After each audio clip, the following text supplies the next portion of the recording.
We lose ourselves in the rhythm divine.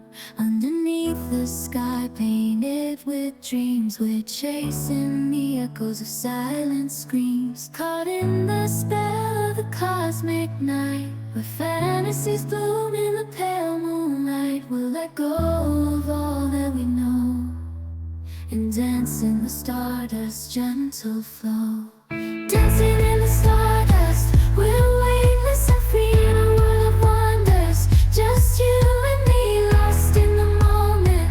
Our spirits ignite as we twirl in the magic of the cosmic light. Among constellations, we'll find our way. Through the celestial symphony, we'll sway. With every step, we leave our cares behind. In this celestial ballroom, love's defined. Caught in the spell of the cosmic night, where fantasies bloom in the pale moonlight. Dancing in the stardust, we're weightless and free in a world of wonders. Just you and me, lost in the moment. Our spirits ignite as we twirl in the magic of the cosmic light. The shimmering galaxies will find our way, guided by love's everlasting sway. With each celestial heartbeat, we dance on in this cosmic gate, as we twirl in the magic of the cosmic light. In the midnight glow where the stars align, we lose ourselves in the rhythm divine. Underneath the sky painted with dreams, we're chasing the echoes of silent screams. Caught in the spell of the cosmic night, where fantasies bloom in the pale moonlight. We'll let go of all that we know and dance in the stardust's gentle flow. Dancing in the stardust, we're weightless and free in a world of wonders. Just you and me, lost in the moment. Our spirits ignite as we twirl in the magic of the cosmic light. Among constellations, we'll find our way. Through the celestial symphony, we'll sway. With every step, we leave our cares behind. In this celestial ballroom, love's defined. Caught in the spell of the cosmic night, where fantasies bloom in the pale moonlight. Dancing in the stardust, we're weightless and free in a world of wonders. Just you and me, lost in the moment. Our spirits ignite as we twirl in the magic of the cosmic light. The shimmering galaxies will find our way, guided by love's everlasting sway. With each celestial heartbeat, we dance on in this cosmic gate, as we twirl in the magic of the cosmic light. In the midnight glow where the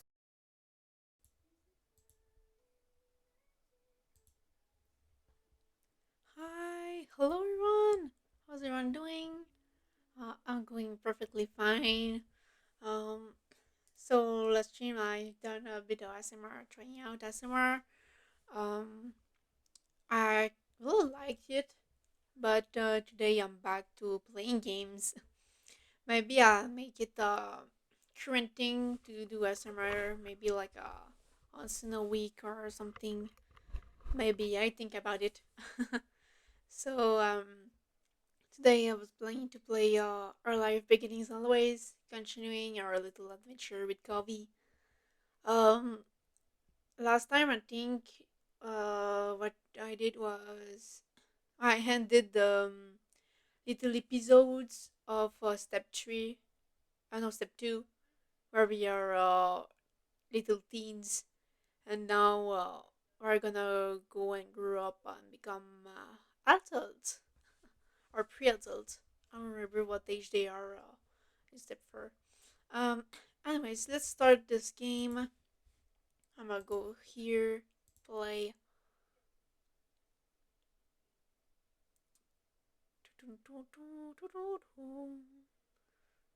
The game is loading.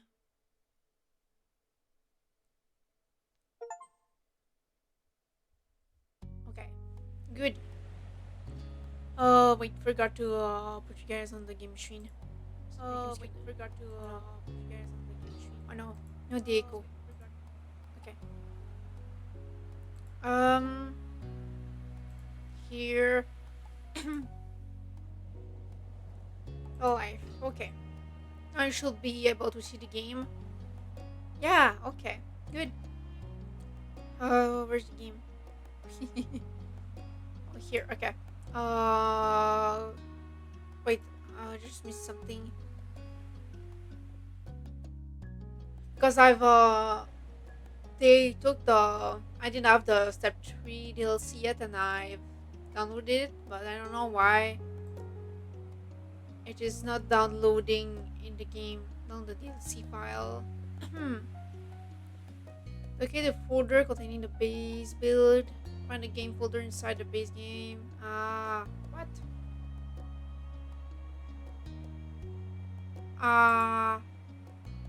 Link. Why is it not installed?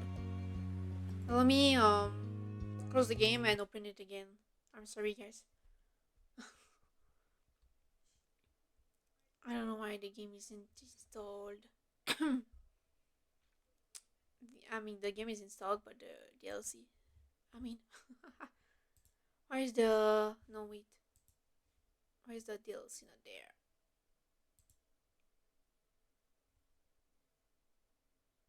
Step 3.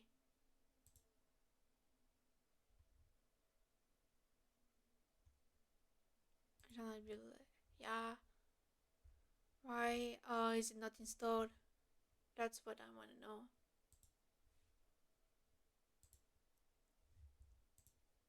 Why is the DLC not there? I'm confused.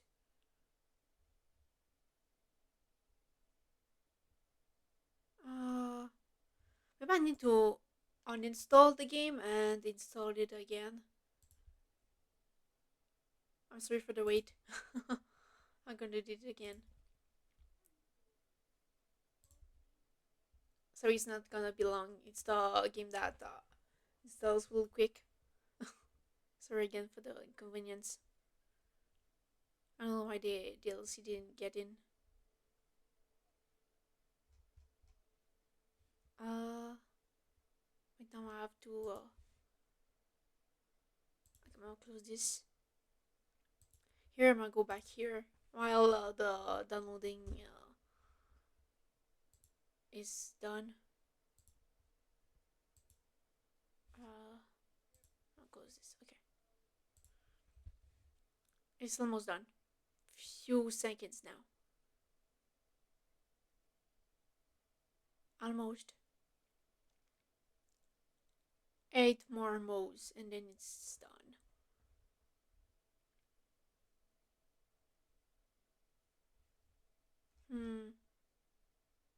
Come on.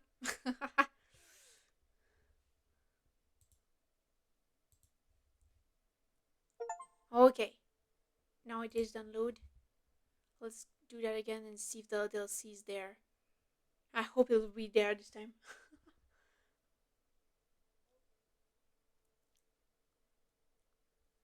Let me.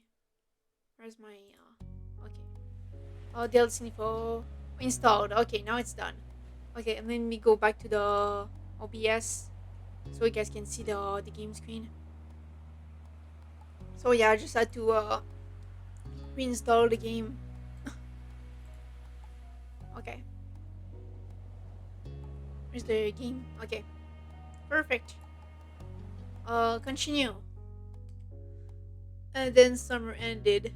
Yeah, so we've done all this.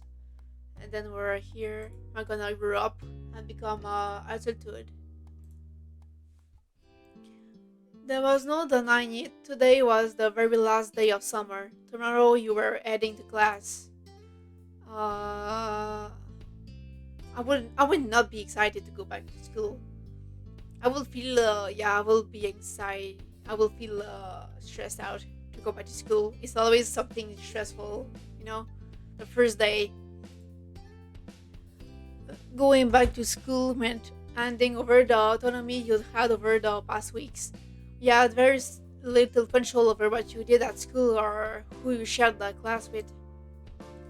It was with a heavy heart that you chose your outfit for your final day of freedom.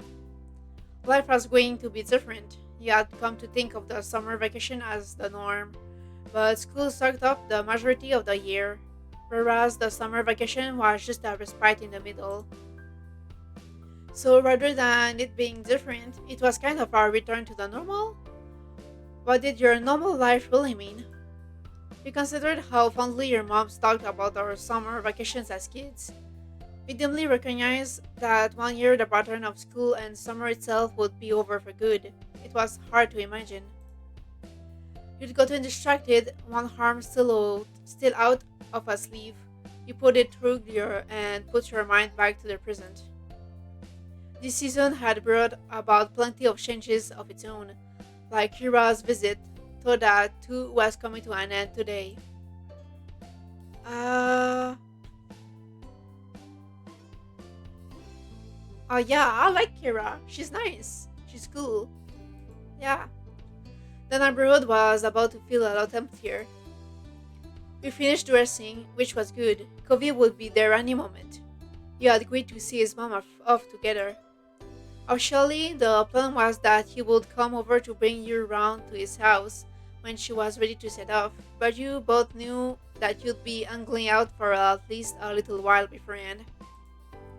Kira's visit had troubled Covey when it first happened. It had been a sudden change, thanks to Mr. Holden's infamous tendency to surprise people. But once he was about to adjust, he'd been in pretty good spirits with her around. It was a relief for everyone. Returned to her desk, where the box containing your accessories resided. Uh, you'd got. Oh yeah, I remember. Like where we was gone into a little trip. We had a little conversation with Kobe, and he said he liked people putting anklet on the ankles. So of course we bought one. Yeah. Your eyes burned into the box. Should you wear it for Kobe's visit today? Of course we should. Yes. We put it on. Your heart pounded as you slipped the hoop through the clasp and fastened it in place. Will Kobe spot it? Your face grew hot as you imagined how he might react. The next thought that crossed your mind was, uh, uh, yeah, we can't wait to see him again. It's been a while. So let's go straight downstairs and wait for him. You bounded down the stairs, your hand gliding over the rail. You wanted to make sure you got there first. If you didn't hurry, your mom's might answer it. It was only a few minutes later than when the doorbell rang. As you'd chosen to stand beside it to wait for Kobe, there was no delay in pulling it open. Kobe was there, just as you'd expected. Seeing you, he flashed you a bright grin. Hi, Kobe. It took you long enough. You only live across the street. You stuck your tongue out at him as you ushered him inside, then bustled him up the stairs. Back up in your room, you sat down on your bed and waited for Kobe to settle in as you knew he would. With other guests, you might have offered them a seat, but you and Kobe were long past those tentative stages of friendship. Your room was as familiar to him as his own. You watched as Kobe sat down in your desk chair, his preferred spot. He lowered it closer to the bed to make it easier to chat, tweaking the angle so that he was facing you fully. Once happy with the position, he leaned in towards you and held in his lap. His actions weren't the ones of someone who planned on moving from his spot anytime soon. Never thought you had an appointment to keep together that day. When is your mom leaving? Don't worry about it. We got some time. She still got a shower and stuff before she goes. She didn't want me to just keep hanging around while she was doing that. He lifted his head, his gaze drifting out through the window, and chuckled. I can't believe she's already leaving. Just when I'm getting used to her being here there every day. He leaned back in the chair, a wry smile tickling his cheeks. Uh, Times is going by fast, but I don't want to choke down the mood, and make him sad. I want to cheer him up. So let's say she'll be back. Yeah, let's say that. He caught his head thoughtfully before shrugging. Hmm. Oh my god, I feel like we made it my more sad now. What's wrong with his face? Please brighten up. He ran a hand through his hair before shaking his head, as if shaking off the topic like a dog whipping off water following a dip in the sea. Cove looked back at you, lips parted as if he was about to speak, but instead his eyes widened and his mouth closed into a tiny frown. Something had caught his attention. What did? Oh! Something warped around where the head of your leg met your foot. Yeah. Hypnotized her ankle. Yeah. I forgot about that. He cast his eyes back up to your face, then down to your ankle, and back to your face. He repeated the process once, twice more, as if struggling to hold the two attempts in tandem. Maybe he was weighing up whether this could be a coincidence or not. It is not. We are doing this on purpose. Or maybe he was just too shy to verbalize his thoughts, or was still trying to find the words, and this was the most he could manage. The attention made you feel pleased. Yeah, I am pleased. The whole plan was for him to see you in it, and you succeeded. While his attention was still divided between your ankle and your face, it was totally on you. On his neck length back to your face, Covey saw your expression had shifted. You watched as his bewilderment eroded into mortification as he realized that he had been caught staring. Please stare more. He quickly spun in the chair to face the wall instead, allowing you to glimpse the flush that had spread all the way to his ears. He twisted in his seat, wringing his hands and determinedly avoiding looking in your direction again. It seemed that he decided against saying anything at all. Um. No, let's not play innocent. That's gonna be too much. I wanna know his thought. Yeah, please tell me. Covey mumbled something unintelligible as he slumped lower. With how he was unsure, the quiet words had no chance of reaching you. You weren't going to get anything out of him in this state. You waited for him to come around before speaking again. Finally, he piped up very softly. Did you do it because of what I said before? I mean, Yes, we did. Of course we did. The last few words were whispered as though they were a precious secret. The ankle bracelet. Oh my god. Stop with playing innocent. um, no, I'm gonna go straight forward and say, yes, we did. His eyes squeezed shut. He had no idea if the answer made him feel better or more nervous.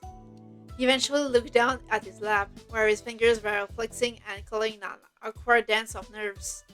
His chest rose as he breathed deep. Well, it looks good on you. Thanks! Your heart skittered in your chest like a stone skipping across water. One big leap from the unexpected compliment, followed by a series of shorter ones as you absorbed the words. You beamed at him. He was looking at you again, at last, and returned the smile shyly. This hoodie couldn't have worked out better, you thought. And there was nothing else he could add after that. The conversation lapsed into another comfortable lull. Covey swung his feet underneath the seat of the chair, eyes resting on you. Having him over here was so nice. No matter how you spent the time, you always felt better for being in his company.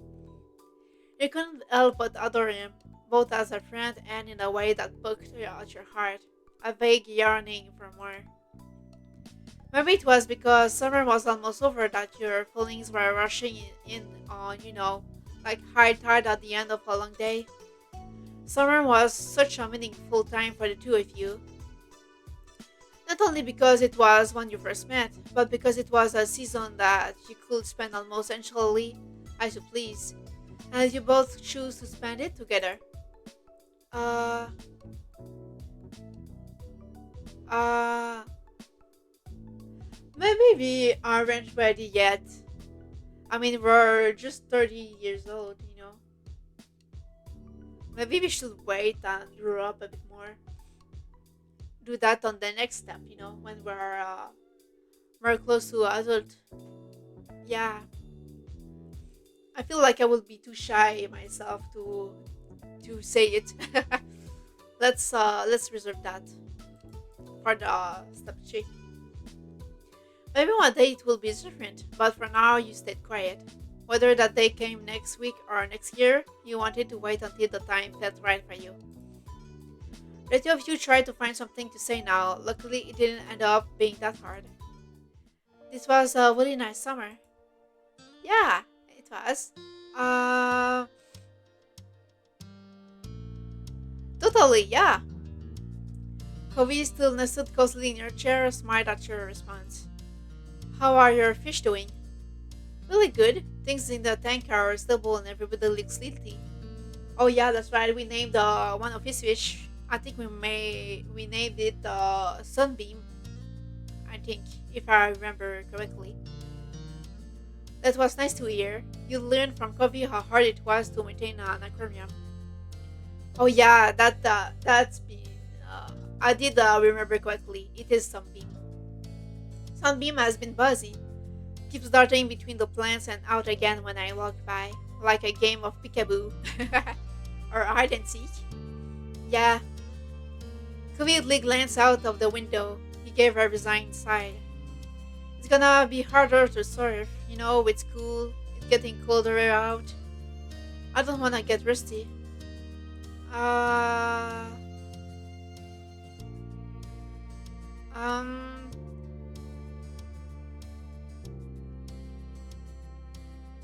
uh, let's brighten the mood a bit by saying something laughing about herself, right? So he doesn't feel sad about not being able to surf. I like surfing, but I wish it liked me. I can't stick to the bird. He gave a light smile coupled with a shrug as a runs. Won't be long until we get our grades for that summer work we did. Corey's bangs fluttered as he offered, sinking in the chair. I'm not looking forward for that. Me too. I wouldn't be either. It's not gonna be great for me. Do you think we'll see Miranda around school this year? Probably. She could be in one of her classes again. Uh, yeah, it would be nice. She was nice. Yeah, let's want to see her again. Good luck, Covey. The sudden call from downstairs caught you both unaware. You'd nearly forgotten the world outside your room. From the guilty look on his face, Covey had done the same. Just had a call. Covey's mom is ready to go. If you're quick, she might keep the mad-headed murderly smothering to a minimum. You doubted that, but it was nice that Mom and Mrs. Price had their strange sense of humor in common. Your eyes met Covey's. Boldlessly, you headed downstairs together. Each step on the way there was painfully slow, like he was trying to delay the inevitable. His whole body tensed leaving the house, and Covey froze altogether before you both could cross the street. Oh. The door's open. That must be taking her stuff out. He swallowed hard. She's really gonna leave. Uh, um,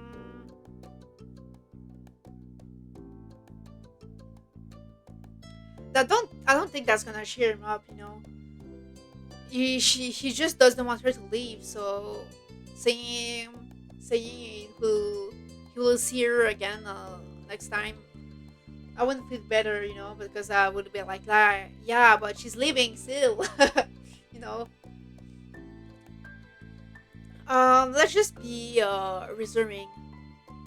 Yeah, you weren't sure what to say or how else to react other than being there to support him. Yeah, his button lip quivered and he turned away. Thanks. I didn't do anything. Is he being sarcastic? Had that some of the conflict roaring on his face eased a bit.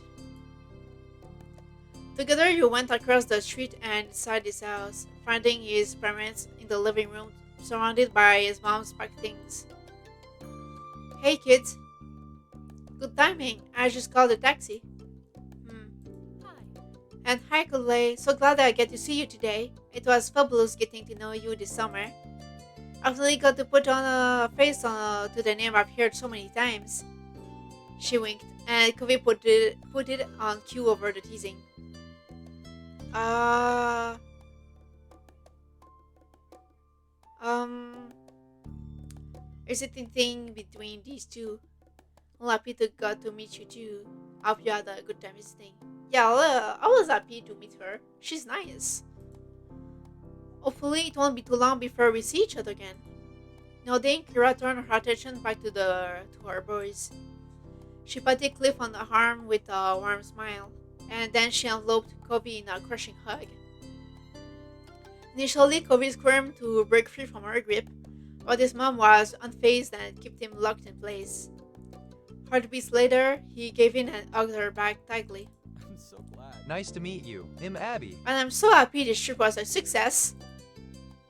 Cliff looked like he was bursting with pride. I think Covey stiffened.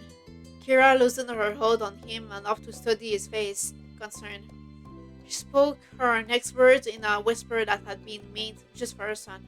What do you think? Do you want to unshelve it? Raising an eyebrow, Cliff watched them carefully. His smile began to falter. What's wrong? What's wrong? Covey sighed and his gaze flickered over to you for a moment. And then, just as quick, it was back on his parents. It's okay. It's alright. Really? Are you sure? I don't want to do it now. I can tell Dad later. Nervously, you watched the exchange with growing suspicion that Covey didn't want to have that conversation while you were there. You wondered if you should offer to leave when Kira gave Covey a pat on the head. Alright. You can always call me if you want me to be part of the conversation, okay? Hi, Cole. Thanks, Mom. Cliff still looked baffled about what Kira and Covey were referring to, but you watched as his shoulders slowly relaxed. You figured that he decided to wait for Covey to be ready to talk to him. And with Cliff's silence, things seemed to be settled for now. After that, it wasn't long before the taxi arrived. Pulling up in front of the house and in clear view of the open door, Kira stood up, smiling sadly. Well, Well, that's my ride. Yeah. The matching reply got a chuckle out of Kira as you all fled out of the house. Father and son went with Kira's bags in hand. Once outside, you spotted your family waiting by the street, and to your surprise, Derek was also with them. He stood uncomfortably, and he waved as soon as you noticed him. what's up? Hey, Goulet. Hi, Covey. When did you get here? My dad dropped me off just a little bit ago. Thought that I could visit one more time before school started. Sorry. They picked up busy time. Sorry. Derek couldn't even look at Covey. He nervously kept rolling at people with the bottom of his shoe. Sorry. I wasn't even thinking that your mom would bully me today. I'm sorry, dude. What? You're not interrupting anything. You're always welcome here. Yeah, you are, Direct. Don't be sorry. It's fine. You're part of our little gang, you know. It would be sad if I didn't get to say goodbye before leaving. I think so too. It was apparent Derek would have preferred to have gotten there at a more opportune moment. He never liked seeming impolite, but the reassuring words suited his worries. The tension he was holding in his body listened, and it looked like he was feeling much more like himself. Bye, Derek. It was fun getting to know you. Welcome, Garb Main. Hi, Carmaine. How are you going? Bye, Maham. Is there anything I can do to help? Nah, don't worry yourself over that. We're just about set. In that short amount of time, Cliff had gathered and packed the bags into the trunk. Kira took one last look at everyone and sighed. Alright, I don't want to keep the driver waiting. It's time to head out. Everything fine, just hanging around. Oh, that's nice. Thank you for coming here. I'm playing a cute little visual novel game today. Game is called Our Life Beginning and Always. It's really a sweet and cute game. The little crowd that had formed around started a chorus of farewells. While wishes traveling, but Kira still made no move to get into the taxi. She placed her attention on Covey. Interesting game. Yeah, it's really sweet and all cute. And it's free, so that's a plus. You can still buy DLC to expand the game time, but you can play all the game free if you want, and it's really cute. I call when I get to the airport and when I make it to Nevada. So here, this dude here is a dad. Here is a mother of this one here, and this one here is Covey. He's the guy that we are supposed to get into. Like he's the main male lead, if I can say it like that. He's like yeah, the male lead of the game. I call when I get to the airport and when I make it to Nevada. So you better call the moment you walk in the door at home. Otherwise, we'll be wondering all night if you got into trouble on the way there. I can do that. And could you call tomorrow too? So I can tell you how school went. Of course, I want to hear all about it. Uh, Sounds like a gay story game, little Lila. Yeah, well, you can be gay in the game. You can be whatever you want. You can be a boy dating him. You can be a boy not dating him. You can be a girl dating him, and you can be a girl not dating him. Like you can stay friends all for all the game if you want, and you can also date him if you want. The game lets you choose whatever you want to be or whatever you want to do, and I think that's really nice. Of course, I want to hear all about it. Kira put a hand on Kobe's head and affectionately ruffled his hair one last time. She then let go, only to move on to squeezing his cheeks in her hands and said, Mom, I love you so much, baby. She was chuckling by the time she freed him and rounded things off with a small tap to the tip of his nose. Kobe rubbed at his face with a grin. Finally, she walked to the car while waving, and took her seat in the taxi. Cliff hooked an arm around Kobe's shoulder and kept him close as it began to pull away. For a moment, Kobe looked up at his dad, and then wrapped an arm across his back. Bye, Mom. Bye, travel safe. Kira rolled down the window and stuck her head out of it. She waved again while blowing kisses at Kobe and Cliff. Don't worry, I don't care much about like sexuality. I'm getting so pretty straight up. I can't say anything. Oh no, that's fine. I didn't think you were where you know what I mean. But yeah, it's really a sweet game. I like that it's really open to anything you want to be. It's really sweet. Kira rolled down the window and stuck her head out of it. She waved again while blowing kisses at Cove and Cliff. It's a good looking game, yeah, really sweet. And the character looks nice too. They all look so beautiful. Even their parents. Kira rolled down the window and stuck her head out of it. She waved again while blowing kisses at Cove and Cliff. See you again. Before she was out of sight, she decided to uh wave goodbye, I guess. Yeah. Let's just wave goodbye. As the taxi headed down the road, you stuck your hand in the air to send her off. The cab turned down another road and completely disappeared from view. Cove let go of his dad and took a few steps out into the empty street, still looking in the direction his mom went. He smiled quietly, deep in thought. We got the impression Covey was feeling better than he was earlier. He was finally content with the way things were. The summer breeze brought a sweet-sounding jingle across the way. It was the wind chime you had Covey. Wait, I read this one. It was the wind chime you had given Covey. Okay, I don't know why I had so much difficulty reading that sentence. He had hung it at the front of his house, and it had become a very familiar sound in this neighborhood. Oh, and here is our mom. We actually have two moms in the game.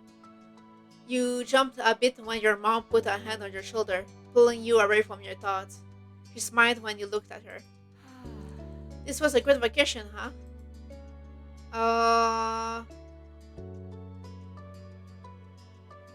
Yeah, summer isn't over until the Cigana fall asleep. That will be me. Not want to acknowledge the summer is gonna end. And by the way, I might not be a lot today. I need to wake up 8 a.m. and it's 12:34 p.m. already. Oh my god. Yeah, you get your sleep. Don't worry about that. It's totally fine. You need your sleep. I'm still happy that you came here too. Summer isn't over until the Cigana fell asleep. Yeah. No naps for you, Dan. Can't risk you accidentally ending summer a few hours too early for the rest of us. I do need to sleep. I'm just waiting something to download. Oh, I see. Okay. Yeah, sleeping is important. Chuckling, you shook your head, amused. Covey walked back over to the group, still genuinely happy. Derek grinned at him welcomingly, and everyone else there smiled at him, even Elizabeth. So Derek is our friend we got in this step, and Elizabeth is our sister. Well, our adopted sister, I mean, because her character and Elizabeth, her sister, were adopted by her parents. So yeah. Well, And here is her other mom. I think she looks really nice too. Alright, yeah. Ma clapped her hands together, bringing everyone's attention back to the present. It's almost lunchtime. I think I put something special together. Her eyes sparkled with a plan, and Mom smiled. I bet you could use some help with that.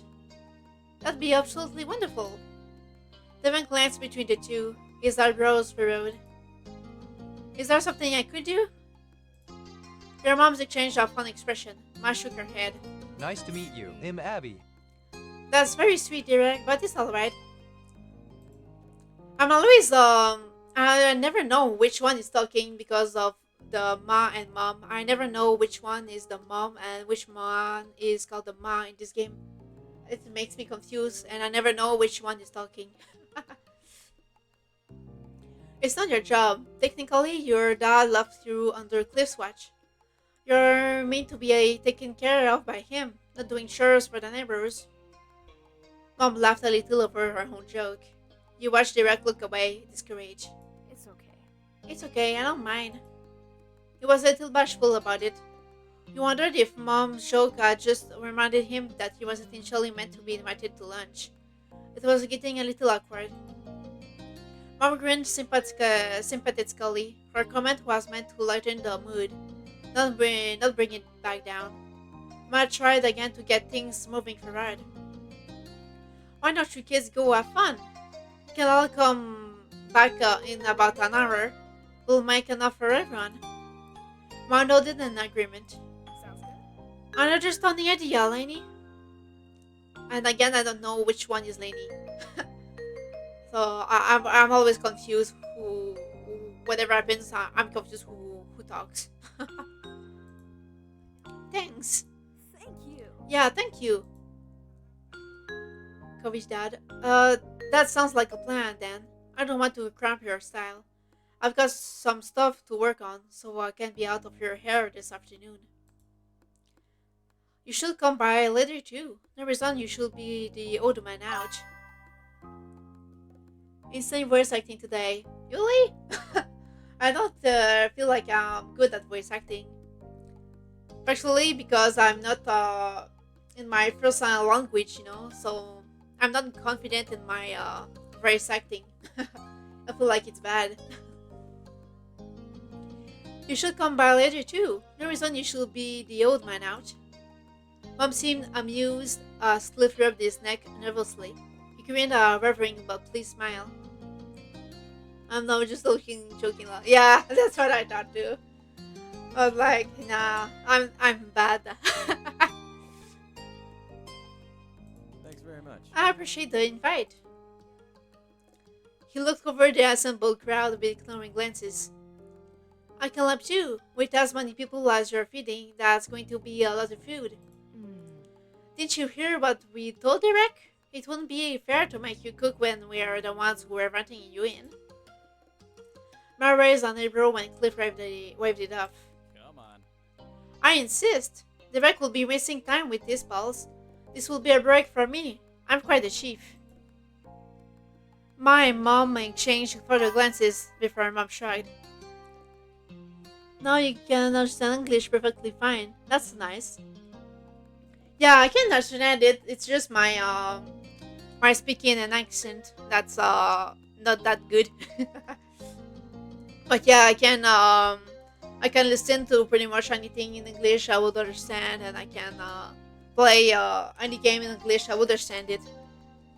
It's just the talking part. It happens to me. Talking is hard sometimes. Yeah. My and Mom exchanged further glances before Mom shrugged. True. An hour-tired increment. If you're sure, we'll be happy to have you, Chief Cliff. And that's actually one of the reasons like why I like playing this game on stream, because it makes me practice my talking. To like more I talk, more better I get. So I think that more I do visual novels game and reading what I out loud, what I read in the game, it's gonna make me better at it at some point. I hope so, at least. If you're sure, we'll be happy to have you, Chief Clef. Cliff's grin widened and seemed more hyped than you'd expect him to be about helping with lunch. Covey shook his head, a fond smile on his face. Then all us grown-up people will be heading inside. I assume the rest of you kiddos are staying out? Maybe not all of them. Matt tilted her head, a silent question to Elizabeth. Your sister thought for a moment. Alright. I stay with the kids. That's fantastic. Why is she calling us kids? We're not kids anymore. We are 13 right now in the game. We are no kids. That's great. Both your moms smiled at her, while Derek and Kobe didn't seem to appreciate her phrasing. Yeah, we don't either. But with the plan decided, all three parents waved and headed for your house. It was just you teenagers now. Elizabeth looked at you and the others, a curious expression on her face. So, So, what now? I don't know. You tell me. You silently wondered if Elizabeth only stayed out with you to avoid getting roped into work. Yeah, that might be it. Then again, she could just genuinely want to hang out. You couldn't tell with your sister. Chris spoke up after no one else did to answer Elizabeth's question. Wanna go down to the shopping street? It's been a while, and I don't think there's a lot of other things we could agree on. Yeah, sure. awesome. Sounds awesome to me. Unlike you guys, I haven't been there 1,001 times. It's new to me. Uh. Oh, yeah, let's do it. Yeah. We strolled across the road as a group, down to the beach and then to the left. It took less than 15 minutes to arrive, one of the conveniences of Sunset Bird. The four of you looked around at the familiar shops, trying to see if anything caught your attention this time. Derek was the most enthusiastic. He checked out every stall with his eyes stall with his eyes wide with wonder. Elizabeth and Kobe were in good spirits as well. That's so cool! He ran over to a street magician who was currently doing a card trick for a group of enchanted tourists. They were clapped when the magician showed a middle-aged man his card. They returned back to the group with a curious gleam on his face. What does it take to perform here anyway? Do you have to ask somebody or do you just show up and start doing stuff? Who would you even ask? It's a public street. I was continuing the story. My download is never ending, I swear to God. Yeah, downloads can get really annoying when it takes so long. I feel that too. Wait, my mic almost fell down. It's like 20 minutes. Oh yeah, that's so long. I hate when the downloads are this long. Like if it's not 5 minutes or less, I think it's too long for me. At this point, I'm never sleeping. Oh no, you need a sleeping. Please go quicker downloading. Grab may need a sleeping. Who would you even ask? It's a public street. Hey, Mrs. Meyer, can I pull a rabbit out of my hat? Please, Flopsy's well behaved, I promise. The big chuckled, his eyes searching up and down the scene. Maybe? Maybe there's a boss of the shipping street? And what does any of this around my neighborhood? It's just regular stores behind walls. 80 minutes. Okay, at least it's going down. Like sometime, it happened when I wanted to download the game on the PlayStation. Like the downloading time just went up, instead of going down, and I was like, why? Let me play the game. Why is the time going up? Doesn't make sense. It's supposed to go down.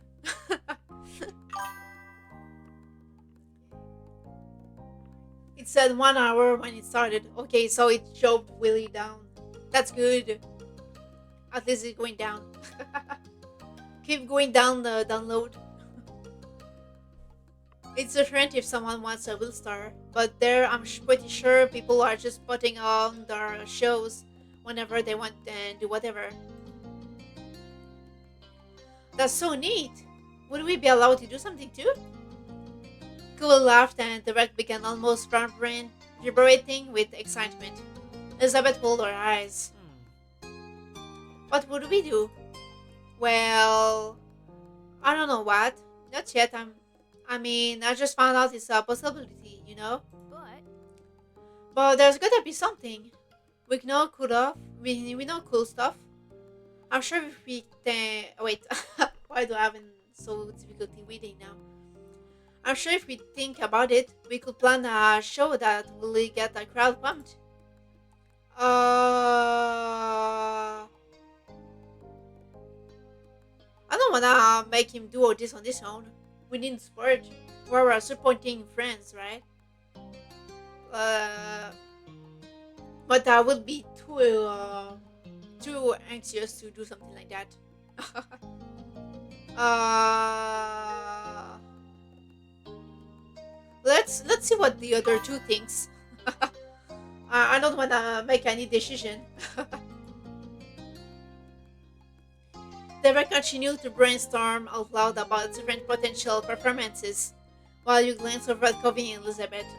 Yeah, I don't want to make the decision for everyone.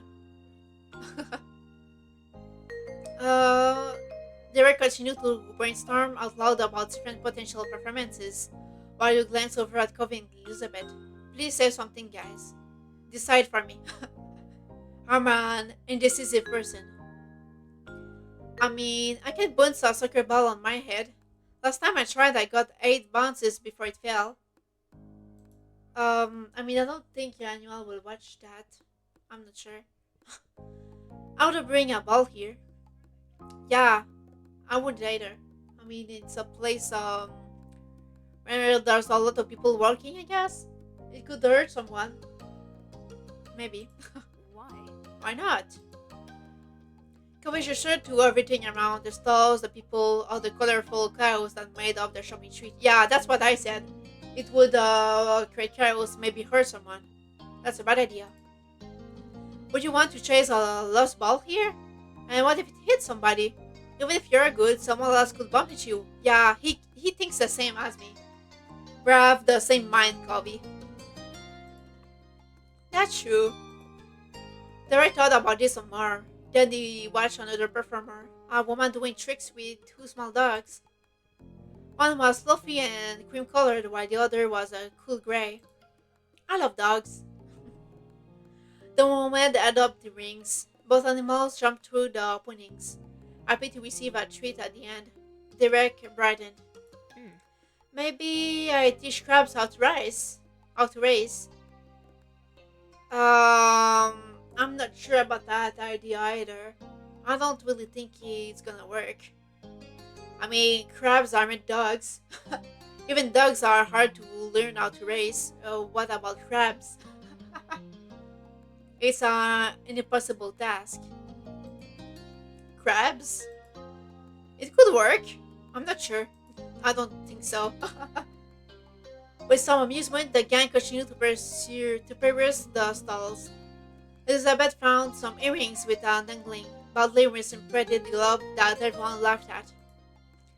Covey picked out a blob as Iceland, but the rec thought that it had to be Greenland. Mm-hmm. You know, this is a world with what looks like 9 continents. I think you're both wrong. Uh, I have no idea. Okay. Um, I'm bad with maps. I genuinely have no idea. Wait, let me see. The log. What was it? With a blob as Iceland, but I thought that it had to be Greenland. How should I know which is it? Iceland, Greenland. I don't know. I'm staying out of it. I don't know. Suddenly, Kobe froze. He stared at him and then tried to see what caught his attention. When you saw a familiar face down the way, it all made sense. Between the crowds, his bright hair stood out like a neon green bowl in a kitchen sink. It was Jeremy. Oh, Jeremy, not him. So Jeremy here is a guy we met earlier in the game, and this was really mean. He kept talking bad about us and things like that, like insulting us and yelling at us for no reason. 11 minutes. I'm losing patience. Well, at least it's going down. It got down. It's gonna end up being downloaded at some point. But yeah, it should be it should be faster. Long time, long downloadings is really a pain in the ass. I feel you. Between the crowds, his bright hair stood out like a neon green bowl in a kitchen sink. It was Jeremy. Hanging there it's gonna download at some point. Jeremy slowly drifted his eyes down the street and his eyes widened in mutual recognition. It definitely noticed you. Thing is I can only stay in the kitchen because in my room the Wi-Fi is trash. Oh. Oh yeah, okay, I understand. That's even worse, man. Hang in there. Download, please go quicker. Jeremy slowly drifted his eyes down the street and his eyes widened in mutual recognition. Oh, I read that. Derek frowned and Cove tensed up. You couldn't help but remember the last time you'd seen Jeremy and at Miranda's birthday party. No wonder Covey was already defensive.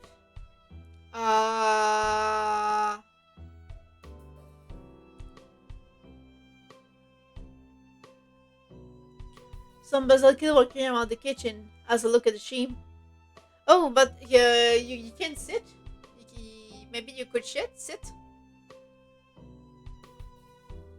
In the kitchen?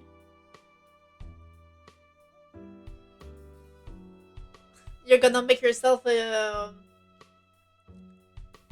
sleepy.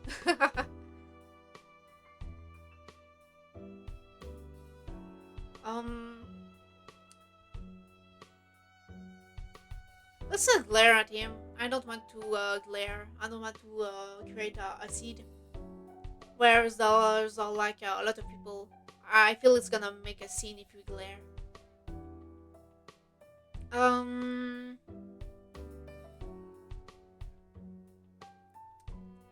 You know what? Let's wave and see what happens. I wanna see his reaction. He did not wave back. Of course he did not. Elizabeth raised an eyebrow. Her gaze swept over Jeremy without a hint of a clue. Jeremy simply scoffed to himself and waded deeper into the crowd of people. Derek relaxed and exhaled loudly. I'm glad he's not gonna start anything. Yeah, I am too. He peeked over at Elizabeth with a tiny smirk. See? That was the mean kid. What? Huh? She still didn't get it. The first summer day, I didn't make nearly as much of an impression on her as it did for Derek. But he smiled and waved it off. Just forget about him. I already have. He laughed, and Covey smiled lightly. He seemed in a much better mood now that Jeremy was gone. Your eyes wandered over to where Jeremy disappeared. You hadn't forgotten the day you met him either. He was only going to be in town for a vacation with the parents he hated. The glimpse was probably the last time you would ever see him.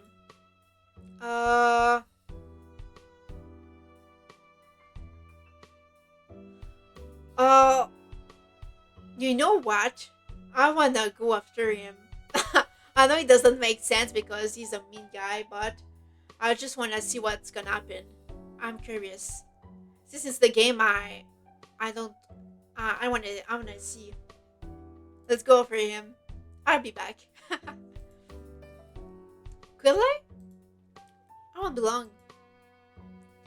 He headed after Jeremy, cutting into the crowd he disappeared into. It didn't take long until you spied his distinct figure. You caught up with him, ducking in between that tourist couple and sidestepping into the side of the street he'd wandered into. Like, if it was in real life, I wouldn't do that. I would run after a mean guy, but since it's a game, I'm just really curious about what's gonna happen. You took a breath. Jeremy? Jeremy's lush posture stiffened and his neck turned to look over his shoulder. His skull deepened when he saw it was you. What now? Don't you think looking at somebody means they're wanting you to start following them? Are you too stupid to get that I don't want to talk with you? Yeah, he's really mean. You're not gonna be here much longer, are you? Oh, that's right. I'm amazed a pea brain like you could figure it out without me having to spell it out. He's really mean. Jim looking a bit silly, yeah. He does. He's mean and looking silly. Great combination. So what? I'm leaving in a few days. School starts next week. It's not like I can live here and what? Deliver to classes? Okay, he's annoying. Uh, I just thought it would be nice to say bye. I don't know. I don't want to be mean back, you know. It's just falling into falling down to his level, you know. I don't wanna get down to his level. Let's be nice. I don't know if we'll ever see each other again, so goodbye, Jeremy. Jeremy's face crunched up. Saying that is pointless. Ugh, annoying. He stomped off into the crowd, vanishing to the sea of other tourists. When you couldn't see him anymore, you shook your head. That was it then. You turned around and saw Cove, Derek, and your sister shuffling through the crowd.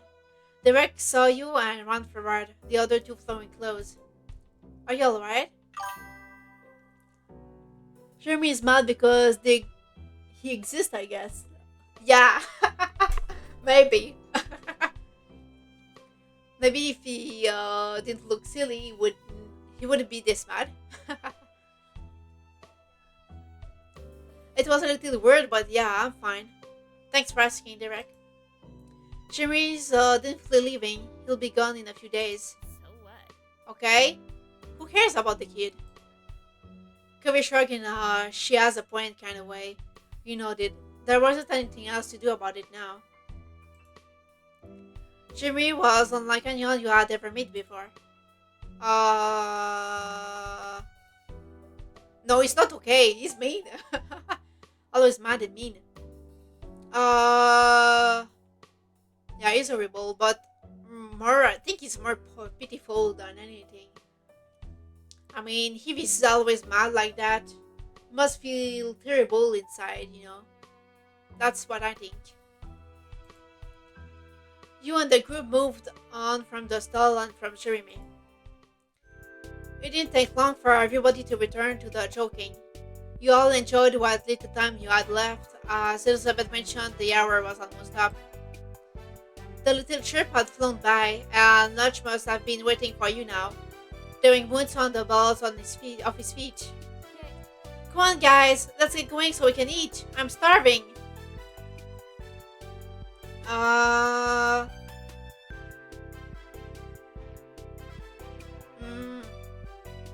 Yeah, let's eat. Cody stretched out one of his arms lazily. Let's go, Dan. He looked at him reprisingly.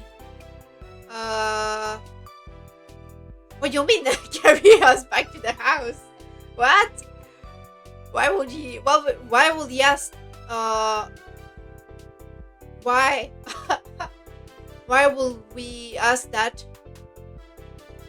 I don't need to carry. What? I'm confused.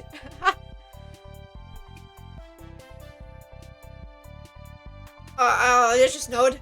I mean, I don't want him to carry us. Why? Then you followed Elizabeth as she took it upon herself to lead the way home. She walked fast, much faster than Derek preferred. She kept gaining a lead, and then Derek would jog back up to the group. With Covy's long legs, he had no trouble keeping up. Let's stay with Covey. He's a male lead after all. You got close to your neighbor. You both chatted about things you'd seen up the shopping street, with Derek chiming in every so often. You caught Covey smiling at you a couple of times. He was happy you were spending time with him. It was a pleasant welcome, and in no time you had made it back. Derek got to the front door and held it open for everyone as you each moseyed inside. He's being a gentleman. Derek is really a gentleman. The three parents were still in the kitchen. They looked up and waved. Welcome back, everyone. You made it just in time. I hope you're hungry. So, did everyone have a nice time out? She gestured for people to take a seat at the table. Plates and silverware have already been placed out. You took your normal seat. Elizabeth sat across from you, and Derek took their seat to your left. Cove sat on your right. Yeah. Oh yeah, we had a great time. It was fine. I had fun. Yeah, we liked it, I guess. That's good in my book. Casually, Mr. Holden sat in the empty seat across from Covey. He smiled at you and all the other kids. Mom set down a platter full of water glasses on the table. She looked down at the gathering. It's a good thing we have 8 chairs. I can't remember the last time we've had a group this big over for a meal. Can you pass the drinks down to the other side? Make sure you all get one. Sure. Those close to the cups obliged and started offering waters around. As everyone got set up, Ma chided Elizabeth to take her elbows off the table. No. And you shouldn't slouch. She pointed to Mr. Oden, who was leaning forward with both arms on the table. Oops. Mr. Oden seemed unsure about all the other attention and carefully rearranged his posture to something suitable for a fancy dinner. He smiled sheepishly at Ma. Elizabeth rolled her eyes, and Ma gave a little look at her. You shouldn't be impolite to a guest in the house, either. Elizabeth groaned, long and long-suffering. Ma giggled and Mr. Oden chuckled. Not The lot of you could learn a thing or two from Derek. He has the best manners here. Yeah, he's a gentleman. Derek blushed, but it was true. His posture was upright and formal. He even held his fork gracefully. His table manners, on top of all his attempts to aid your parents, made him the model of meal attendee behavior. Aw. It's nothing. It's true though. You have been a lovely guest. I advertised that too. It's always nice when you stay over, Derek. Derek smiled and sat a little taller in his chair. Oh, he feels proud now. And do you have anything good to say about our other guests? She looked deliberately at Kobe with a teasing smirk. That was hard to say. I don't know why. Or is there just nothing to say? Well, Kobe's my number one, but he does still clean his hands by wrapping them on his pants. That's not how you clean your hands. I mean, you need water and a sink, you know. You go to the sink, you pour water on it. That's the basic. You know, not wrapping them on your pants. That's not cleaning. Curry frowned at that and absent-mindedly brushed his hands on his pants legs. Your mom's laughed lightly. Bear. Elizabeth, you should know, after all these years, Kobe is hardly a guest anymore. Kobe smiled awkwardly. Thanks.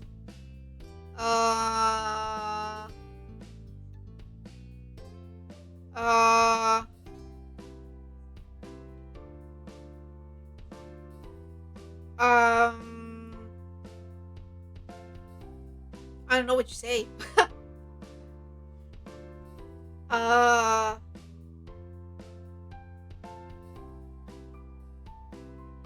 Let's not tease him. He's gonna feel bad. I don't want to tease him. Complimenting Derek. He's been complimented enough. Joked. Yeah, let's joke a bit. Next time, Derek Bully is going to stay inside to cook. He's practically a mini adult. If he's joining us grown-ups, then you're going to have to treat him like one. Okay, so Mr. Suarez, how go your taxes? What? Derek shook his head and chuckled. Everyone ate their meal together and continued to hang out for the afternoon. After the food, you and the others played a couple games and talked about plans for the upcoming year.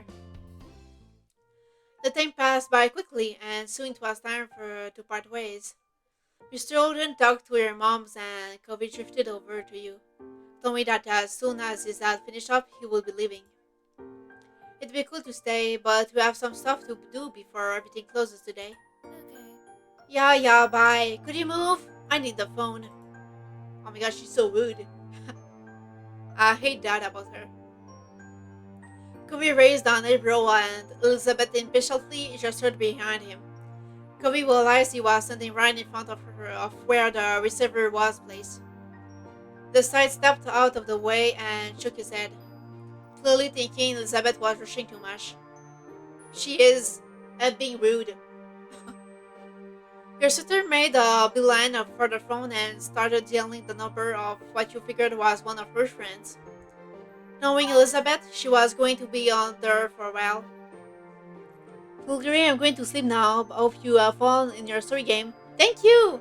Thank you for coming by and have a good night rest. Sleep well. And thank you for coming back again today. Thank you. Bye bye. Bye bye. Have a good night. Oh, your sister made a beeline of the phone and... Oh, wait, did I read that? Yeah, I did read that. Okay. You, Covey, and Derek shuffled closer to the door. It seemed like Mr. Odin was wrapping up his conversation, so everyone started saying their various farewells. Talk to you later. See you later, Covey. We gotta do this again sometime. Yeah, see you. Covey turned to you and smiled slightly. Bye, Kule.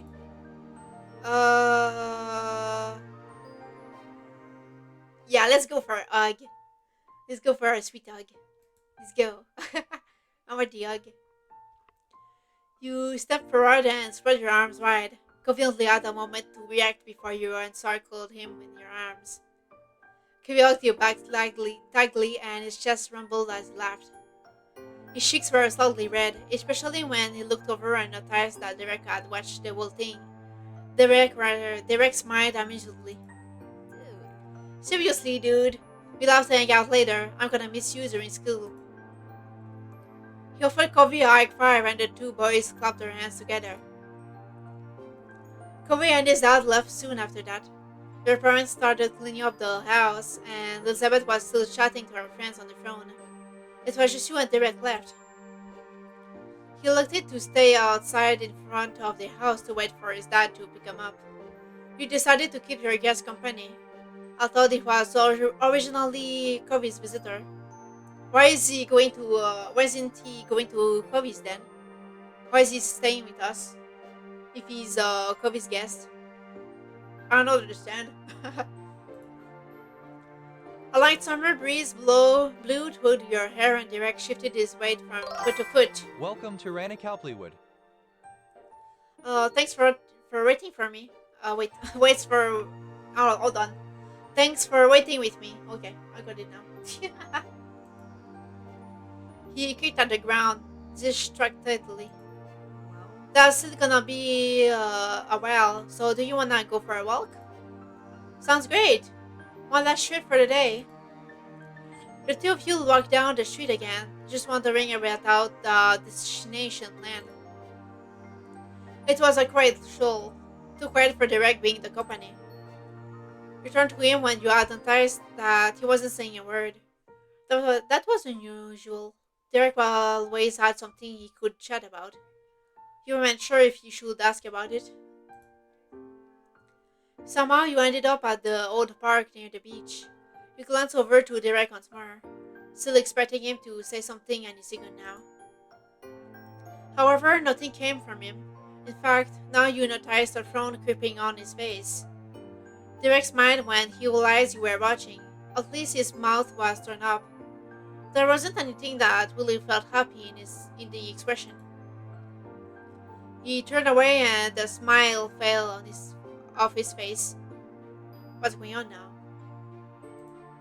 His eyes stared intently at the ground and you raised an eyebrow. What's going on? uh yeah, if you want to talk about something, I'm here. I'm listening.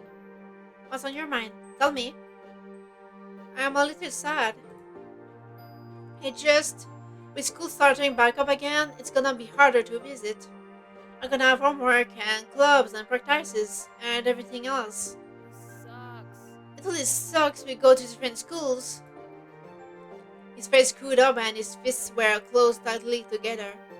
This was really concerning him. What if we don't have time?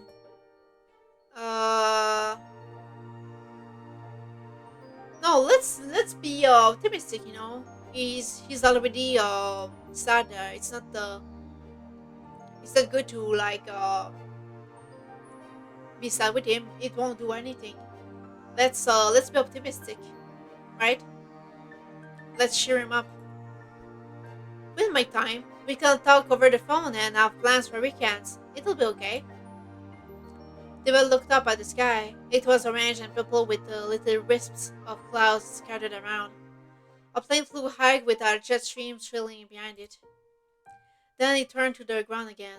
Derek's face was tilted far enough down that it was harder to read his expression. Hey, Goodley. I actually wanted to talk to you about something, if you don't mind. But there's something else? What's wrong now? There was a pause and you waited for him to finish his thought. Sorry. It was just kinda wondering. I was just kinda wondering. Do you like guys at all? Like, would you ever want to be with someone who was a boy? Sorry if that's weird to ask. I mean, it's more sudden than weird. I don't understand where this is coming from.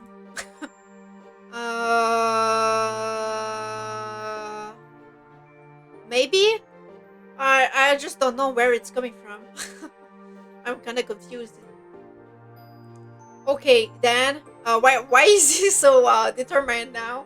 What's wrong? What's going on? He hesitated before finishing his question. So, Why is he blushing? What's going on here? So, what I mean is, just, is there any guy you think is kind of cool that you like around here? Not at school or anything like that. He ducked his head further. He thought about it. We like Covey. Mr. Woodhead, what the fuck? That's Covey's dad. What? I mean, what the what?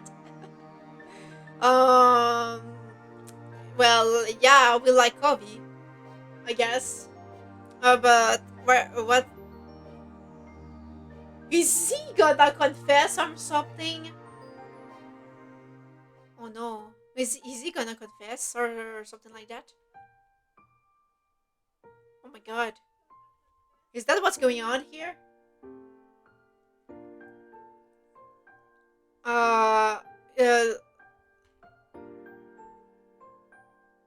I don't know. Yeah, I guess we like Kobe. Yeah. Let's go with that. The red chuckled and didn't look at all surprised. Yeah, I kinda thought so. That's cool.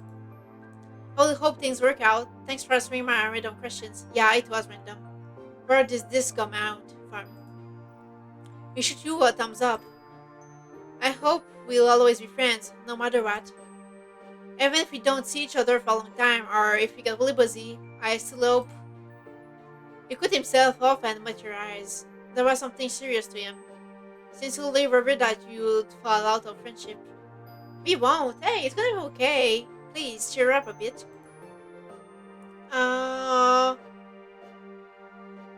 Yeah, yeah, we're always going to be friends. Yeah. Derek smiled, mostly to himself. He seemed a little more like the usual. Then for sure we have to make the most of next year. Then the year after and that, and and the year after that, he rambled on for a while about things.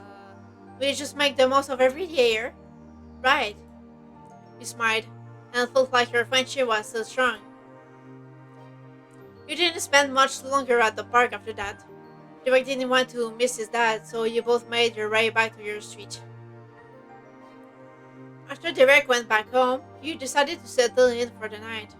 Stretching your arms over your head, you noticed that the living room and the phone were free. Uh, yeah, let's call Lee. Lee's our cousin. Let's call her. You picked up the receiver and quickly punched in the phone number while going to take a seat on the couch.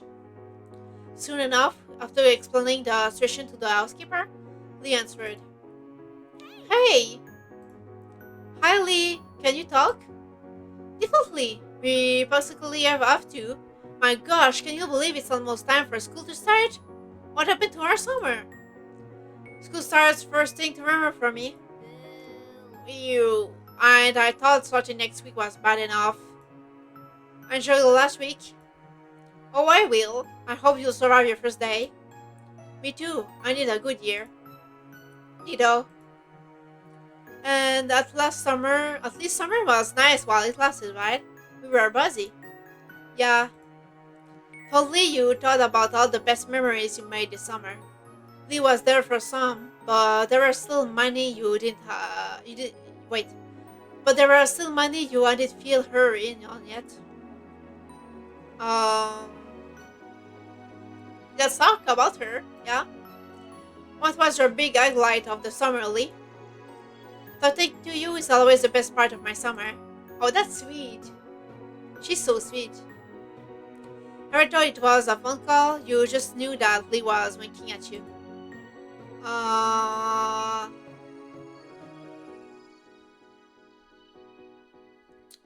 Um. What do you mean? Tell me. She's saying that it's the best. Let's laugh, I guess. Although, okay. So a high point for me was when I took that trip with my parents to Europe. That was amazing.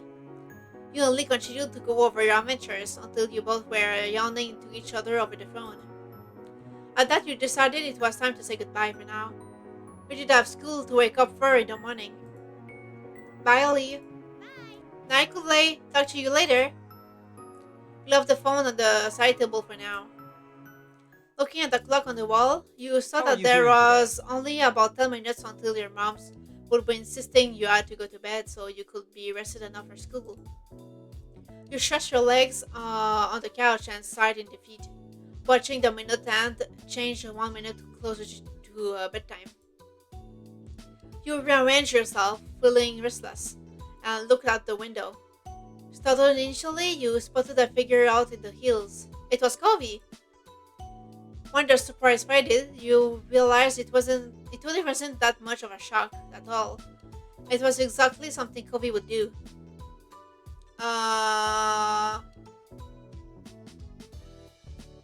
Yeah, let's go meet him. Yeah. Strolling crossly, you went over to the front door. When you arrived, you noticed how many fireflies were out that night. They drifted along lazily, barely minding your presence as you waded through to reach the top of the hill. Kobe turned towards you as you approached, and you noticed right away that Kobe looked happy to see you. Hey! You had a bounce in your step. You weren't sure how long you'd get before your mom's roped you back inside her bed. Hey, you started strong. Out late on the very first school night of their year? Chuckling, Kobe crossed his arms. Seriously, what are you doing here? Nothing, not really. He shrugged, seeming unhappy with his own answer.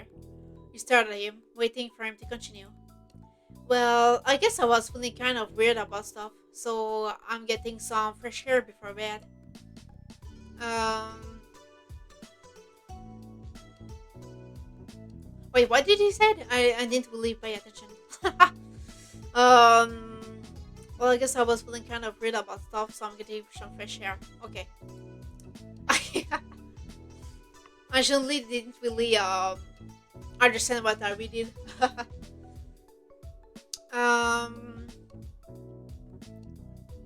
But yeah, I would feel that too. Like when back in the days when I had to go to school, it would feel like kind of depressed, and yeah, I think I would know how he feels. It's hard to stay still. Tomorrow is gonna be the start of a new year. At the mention of school, a small noise escaped him. Cove let himself fall back onto his butt and then all the way down. So he was laying on his back. He looked up at the sky.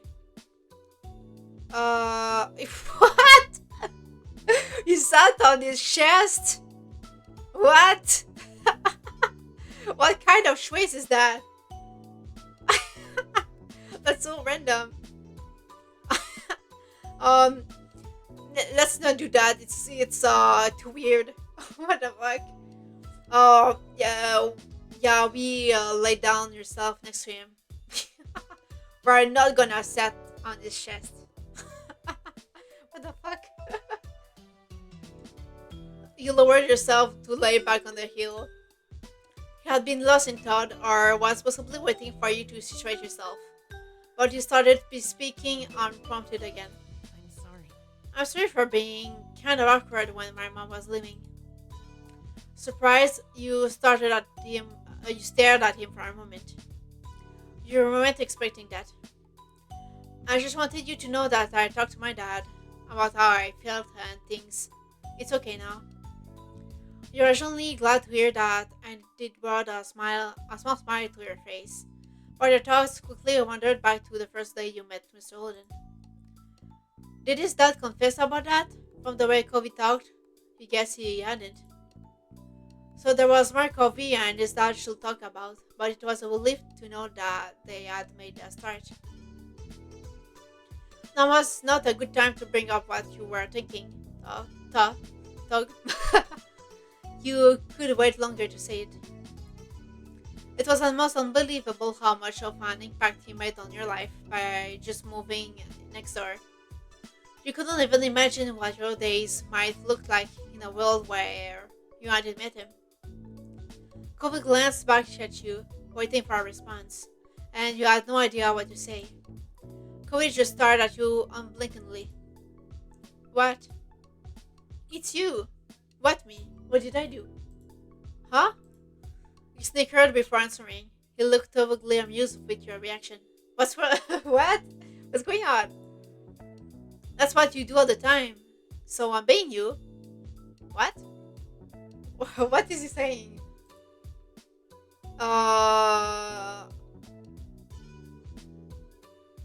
What do I do? What? I'm confused. What are they? What are these guys talking about? I don't understand.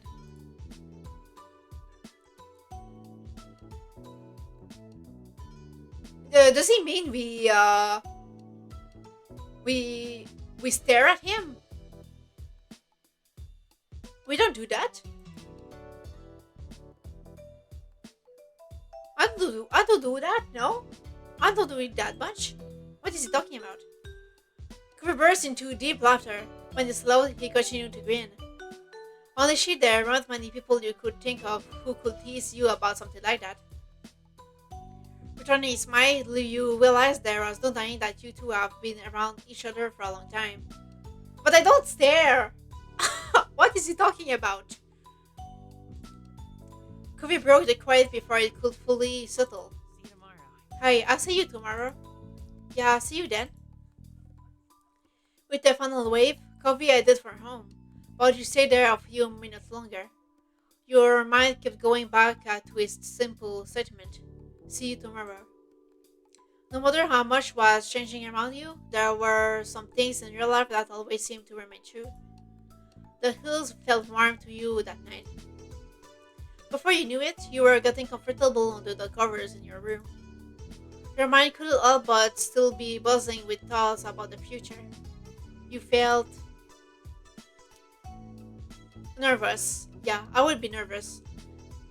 Like when the next day is school. Back in the days, I would always be nervous about how things would go, about how I will meet back with some people I knew. That will all these things will make me nervous, and I wouldn't be able to sleep because of that. Because I'm an overthinker. Yeah, I will be nervous. Every bit of your gut felt like it was being turned into a puzzle. A new chapter of your life was about to begin, and you were worried what new changes were waiting for you. Slowly, your eyes grew heavy as you shifted off to sleep, your mind spinning with wishful thoughts. I wouldn't be able to shift off to sleep. No matter what happened next, you could only hope that you would make the most of it. You are ensnared in a dream when a noise from the outside world jostled you. No. Your eyes snapped open. Yeah, I would wake up. What's going on? Is there a ghost? An intruder. Intruder! The light clutter continued. Now that you were more alert, you could distinguish it as a tapping sound. Quiet, slow, but persistent. Each beat was like being poked. You couldn't ignore it. You lifted your head from the floor and looked for the source. Is it an intruder? What's going on? Not much work was needed to puzzle it out. It was from the window. With that, you knew exactly what it was. From the color of the light filtering into your room, it was too late for anyone to be awake, including the sun. It had barely oiled itself over the horizon, but that didn't stop some people, it seemed. What's going on? You sat up in bed and opened the window wide. Why would you open the door? You don't. The window. If I heard some noises, I wouldn't open the window. I would stay in the cover in my bed, my eyes wide open, being scared. Cool air, not yet warmed by the day, tickled your face as it pushed into your room. And just as you'd expected, there was your neighbor crunching on your window's wheel. He was fully dressed, took not for school. Oh, it's Cove! What is he doing? What is he doing? Oh my god, what? Why is he in a in a swimsuit? What? What is he doing? Is he crazy? He was wearing a wetsuit and a shy smile. Hi, Kool-Aid. What is he doing? We stared back, blinking. What? So technically we won't be back to school for a few more hours. Yeah, so your point is that doesn't explain anything? His voice was delicate yet deliberate. Each word a careful explanation. Classes haven't actually started yet. So, do you want to hit the beach with me one more time this summer? Oh my god. You're crazy. Oh my god. He is crazy. But I won't say that. He's gonna turn away. I kind of wanna say that, but he's gonna be blushing so hard. Let's go with always. Yeah, I'll always follow you, Copy. Even down the cliff. It's my warden affectionately. You rushed to change into something suitable while Kobe climbed back down to ground level. Your limbs, still half asleep, struggled somewhat as you attempted to coordinate them into a swimsuit, but you got there in the end. Soon you were tiptoeing out of your front door, clutching a towel. Kobe was already there to greet you. Your eyes met. Kobe's gaze darted to your destination and back to you. You checked the door was closed, gave him a thumbs up, and the two of you leaped into action. Relentlessly, you began to run down the familiar path ahead, Kobe beside you. The thrill of your illicit outing made you want to laugh. Not that you dared if anyone in your family looked out and saw you, then your summer will be back to being over. One glance at Covey told you that he was exactly the same, holding back sneakers for fear of being heard and caught. The towel streamed out from under your arm like a cape. You were running so fast downhill that simply keeping your balance and not tumbling down was a real treat. It just wasn't enough for a fun to make you slow your pace. For every step you took, the beach was a little closer and the day a little brighter. What lay ahead for you would arrive, and you were happy to meet it. Oh, okay. In between.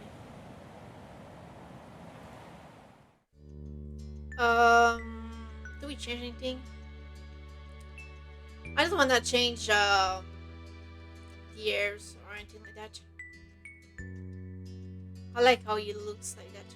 I like how he look. Change base. Page. Blue cheeks, clothes, acne. Um, and size, glasses. Welcome Kai Shaoji. Hi, Koshaiji. Oh boy, step 3 time. Yeah, step 3 time. Can't wait to get there. Um, braces, fickle, scarab with my closing types.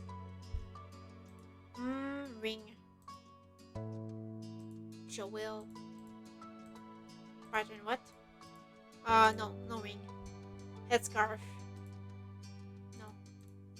Nail length, shirt, nail color, nose ring. Oh! Do we do that? Yeah, I want.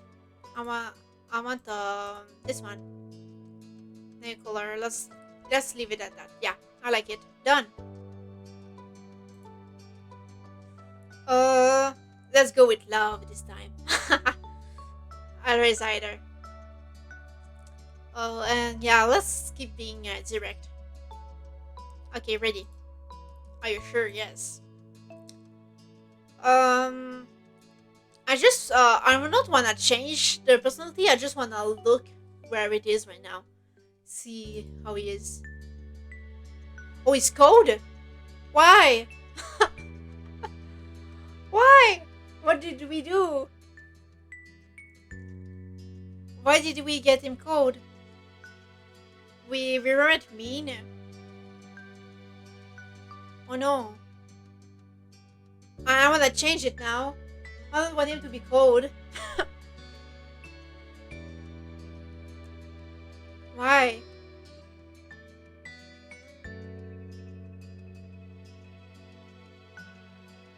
Please don't be cold. Oh, let's go with moderate, okay? Maybe not warm because... But I don't want him to be cold. I don't care, I'm changing it. I don't want him to be cold towards us. I would be able to survive him being cold. Please.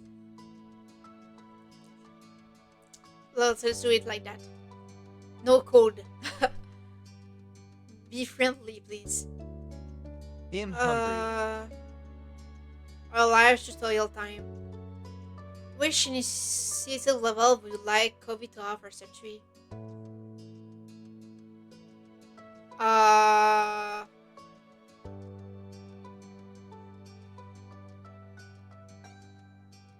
What the...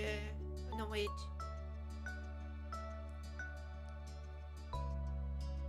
Initiative, I don't... Middle, I guess. Yeah. Let's go with middle. Or what's the initiative?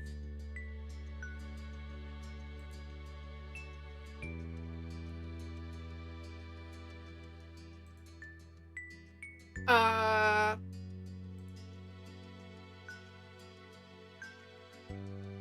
uh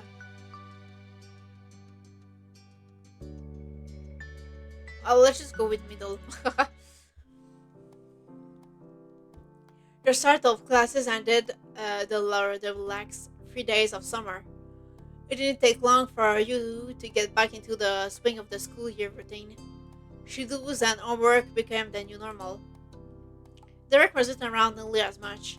With school and after school activities, there weren't many opportunities for him to take the trip out to your neighborhood. Sometimes you'd hear that he was at our training camp or something like that, but you weren't always sure what he was up to. Uh, no, let's keep in touch with Derek. The Jeremy kid did disappear after that summer and no one ever heard from him again. Where he went or what he might be up to was a mystery. We saw more of Miranda around, since you had hung out with her on her birthday. She had opened up to you. The two of you talked regularly. She was the same towards Covey. After a while, all three of you developed a real friendship together. Our summers came and went like the waves on the shore coming in and out. In your second year of high school, someone new started to visit Sunset Bird. A sunny girl named Terry Burke. She was a friend Covey made due to them both being ocean obsessed. Terry was more than glad to befriend you too. Someone close to Covey had to be good at company, she felt. You were pleased to get along with her as well. Funnily enough, Terry was also extremely tired with Miranda, who she had known for even longer than Covey. The four of you were able to create a small friend circle. As for your home life, the last also had developments. Changing laws and public perception countryside made it possible for your moms to openly wear their wedding rings without questions. Oh, that's good. Though they had a wedding years ago, it was only recently that the onion was officially recognized everywhere in the US. It was a good day, to say the least. Elizabeth came into her own and stopped being quite as irritable. She no longer worried about perceived childishness as she grew up for real. She didn't even mind being called Lizzie again, although most people use Liz. She eventually graduated high school and moved out to attend college in another state. It was a lot for you to adjust to your older sister being gone. This never lets you forget her role in your life, though, and keep in touch. Kobe's relationship with his family improved over the years. Kira visited several times after that summer, and things became easier between the two. He was also closer with his dad than ever before. He knew they talked more, and that helped prevent a lot of friction before it could start. However, Kobe grew into someone no one would call social. He kept to himself usually. He cared for the few connections he did have, but didn't reach outside them. Kobe had shifted from preferring cool athletics to becoming more seriously studious as his schooling went on. Things had shifted between you and Kobe, but in a way that most couldn't see. After all this time, he wasn't just your neighbor. He wasn't only your friend, or even a guy you were interested in. You were in love with him. You loved Kobe. You knew that fact for certain. There was no one else you held those feelings for. It was strange to look back on it all. The future faded into your present, and then it was simply the past. Even the most fundamental parts of your life couldn't last forever. You felt that the most pointedly the day you inevitably graduated high school. It was over, and you will not be going back ever again. From now on, what came next was your choice. You will be directing your own life. That was where you were currently. The summer after school had ended, the first summer of true freedom. What used to be a reprieve from the typical was now going to be your first step into adulthood. One fine summer morning, you took in what had become a very special scene, the whole family having a meal together. Your big sister Liz still hadn't lived at home full time for a couple years, but she arrived last week to spend the season here since it was an off semester for her. She wanted to make sure she was in town because you had now also graduated high school. So who knew how much rarer these moments will become in the future? You watch on as Liz laughed good naturally over a comment Mom made. Her Elizabeth only mindset had only been a phrase. Lily, a nickname, was welcome at this point in her life. She looks nice. She looks really, really cool. Strangely, even though she'd move away, you lately felt closer to her than you had in a long time. You at least scooped up more to your breakfast and chewed absent mindlessly. Um, Myself, I'm a picky eater. Like, very, very difficult with food. So, yeah, I'm picky. At the meal, you had reflected that. Your moms were happy to make food that fit your needs, along with dishes for themselves that didn't. Though you often made your own food nowadays. But it wasn't only you who had a diet that excluded certain things, as Liz had been vegetarian for a while. Oh my god, they grew so old. The the eyes. Oh my god. Conversation had gone on idly without you fully taking in the words, until your ears were picked when Ma started on a bit of a town gossip. Uh-huh. And so that's how I heard the news. Alright. Now stop burying the lead and tell us, what is this so-called news? Magical that she cast a look across the table, satisfied that she had everyone's attention. Well, it turns out the Donnells won't be renting out the condo up the street as per Sunset Bird tradition, for the first time in what must be nearly 2 decades. A chorus of gasps and shocked expressions were had all around. After the initial shock, her eyebrows pinched. Ma may consider them by name, but you and Liz always viewed them exclusively as the mean old couple who would yell at a young under 25 request their path. Yeah, I remember that when in first step, um, Covey got yelled at, and he started crying. I think about it. Your man continued on with the story, spreading strawberry jam over a piece of toast as she did so. They decided not to take big trip anymore. Friends and family will be visiting them at their own. That's nice for them then. Have a good summer, me grandparents with no grandkids, away from us. Oh my god, we're so mean. um, um, it's kind of sad I can't travel anymore. Yeah, it is sad. They've had a pretty full life. It's nothing to sneeze at. And you'll be nice, Liz. You don't want to end up like them, do you? You and your sister quickled smiles at the joke. Well, At least they won't be here to yell at my children anymore. Lanny! And that blunt comment got laughter from all the three of you. Engrossed in the conversation once more, you continued to chat with your family until the meal was over. Okay. Step 3. Third time's charm. So where's Covey at? As it went, once the food was eaten, the cleanup had to be done. Liz took the bowl of washing the dishes and passed them to you for drying and putting away. You had you had a set of cups in front of you that needed to go on the top shelf of the cabinet. Uh,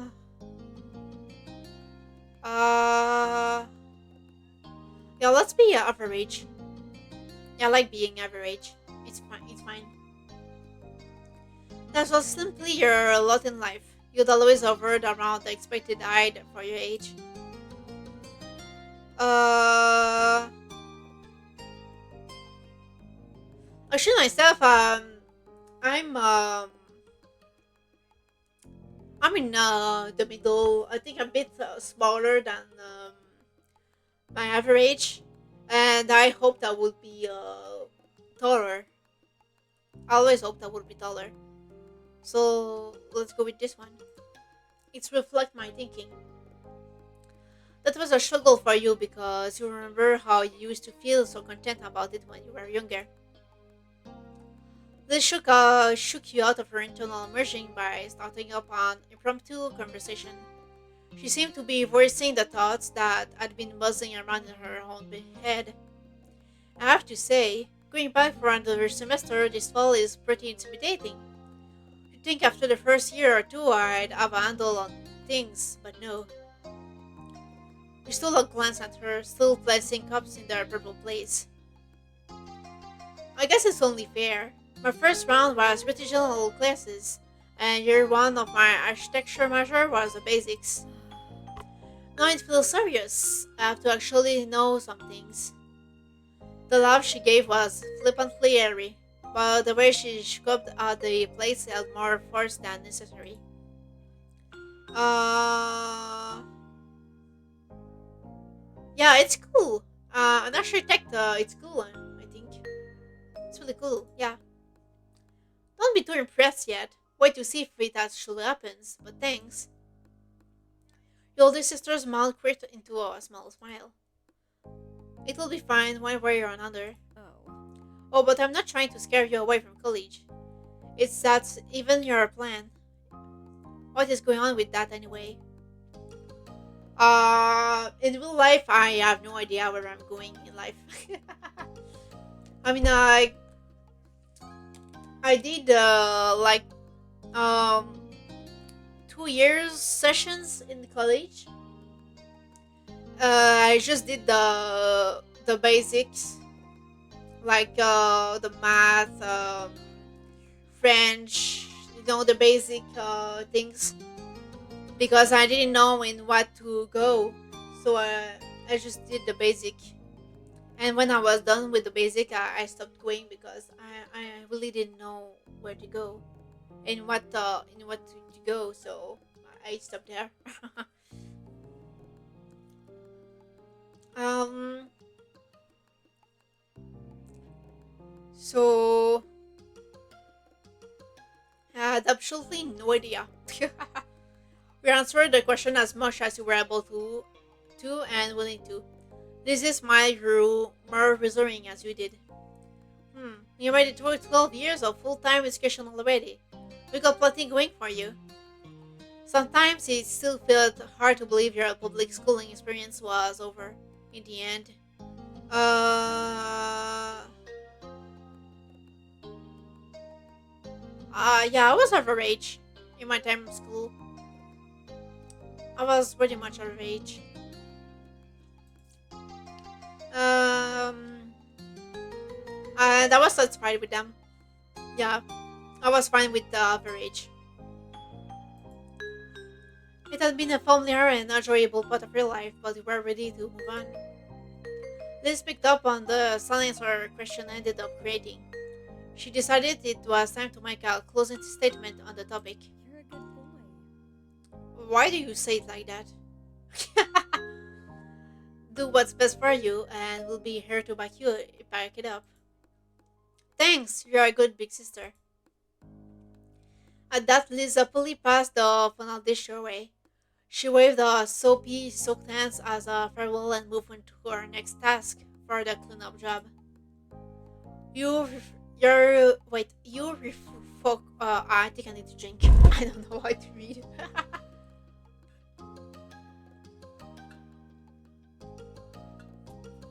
Okay. You refocused on getting the last pieces back where they belonged. You eventually moved on to a new chore, but that was interrupted by the sound of your cell phone. Um, for me, it's the default ringtone.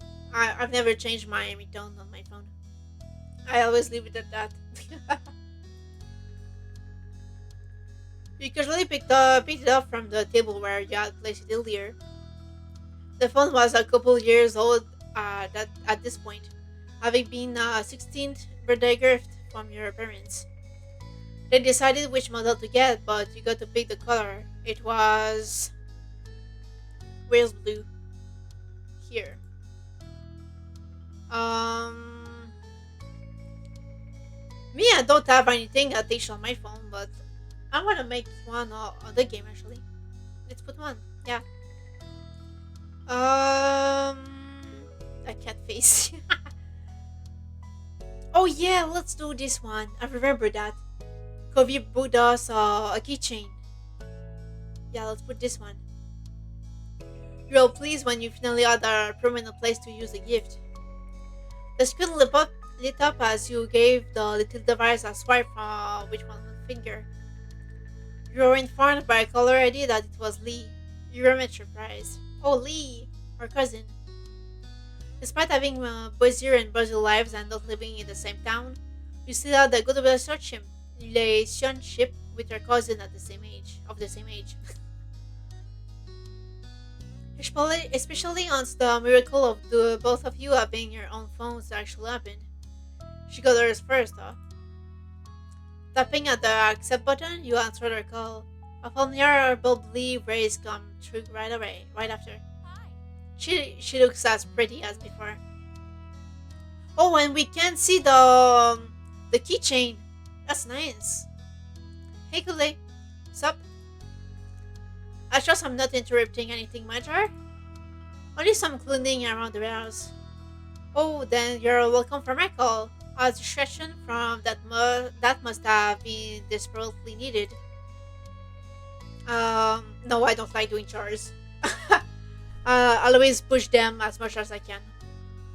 Um, um, yes, thank you, my dear cousin. It's my pleasure. She jiggled, and you could hear the jangling of the jewelry that she must be wearing. Nothing amazing is happening for me neither. I'm bored and felt like chatting. My morning shift ended, so I'm free for the rest of the day. Woo! That's good. When I got 18, I started working. So yeah, I started working earlier. So yeah, I had a part-time job. Like you, Leah had started dipping her toes into the workforce as of late. It made keeping in touch frequently even more complicated, but you both managed. What about you? It's been pretty normal. Cool. That's you then. So, how's Mr. Covey Holden doing? There was a teasing bent to her tone. She was never willing to let up on what was going on between the two of you. But that name was incredibly familiar to your ears. Covey, your next door neighbor for the past decade at this point. Uh,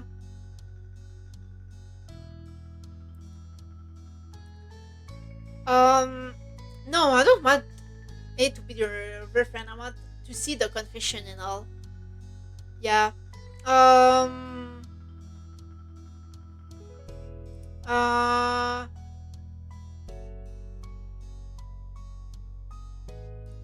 yeah, I hope he will tell us. Yeah, I want to. I hope he tells us that he does feel the same. I really hope so. Yes. Kobe was so very special to you. You could only dream that it was mutual. You knew you wouldn't be able to tell him that, though. Maybe he would take the plunge. Are you even surviving without the boy being 10 feet away at all times? Or is everything right with the world again and he's back? Oh, he's not there?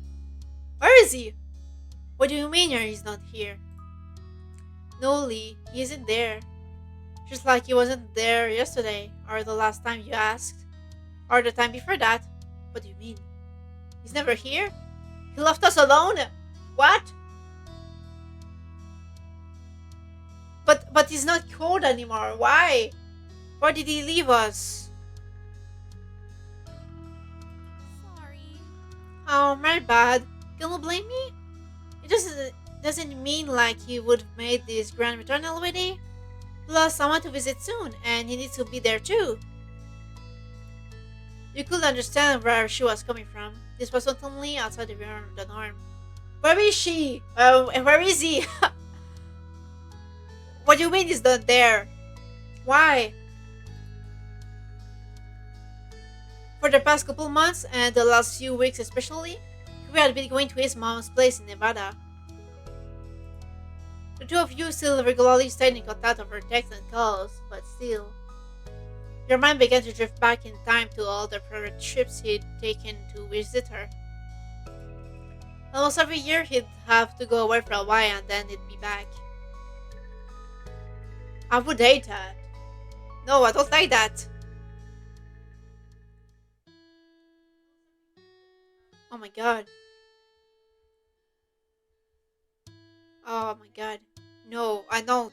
I do mind it.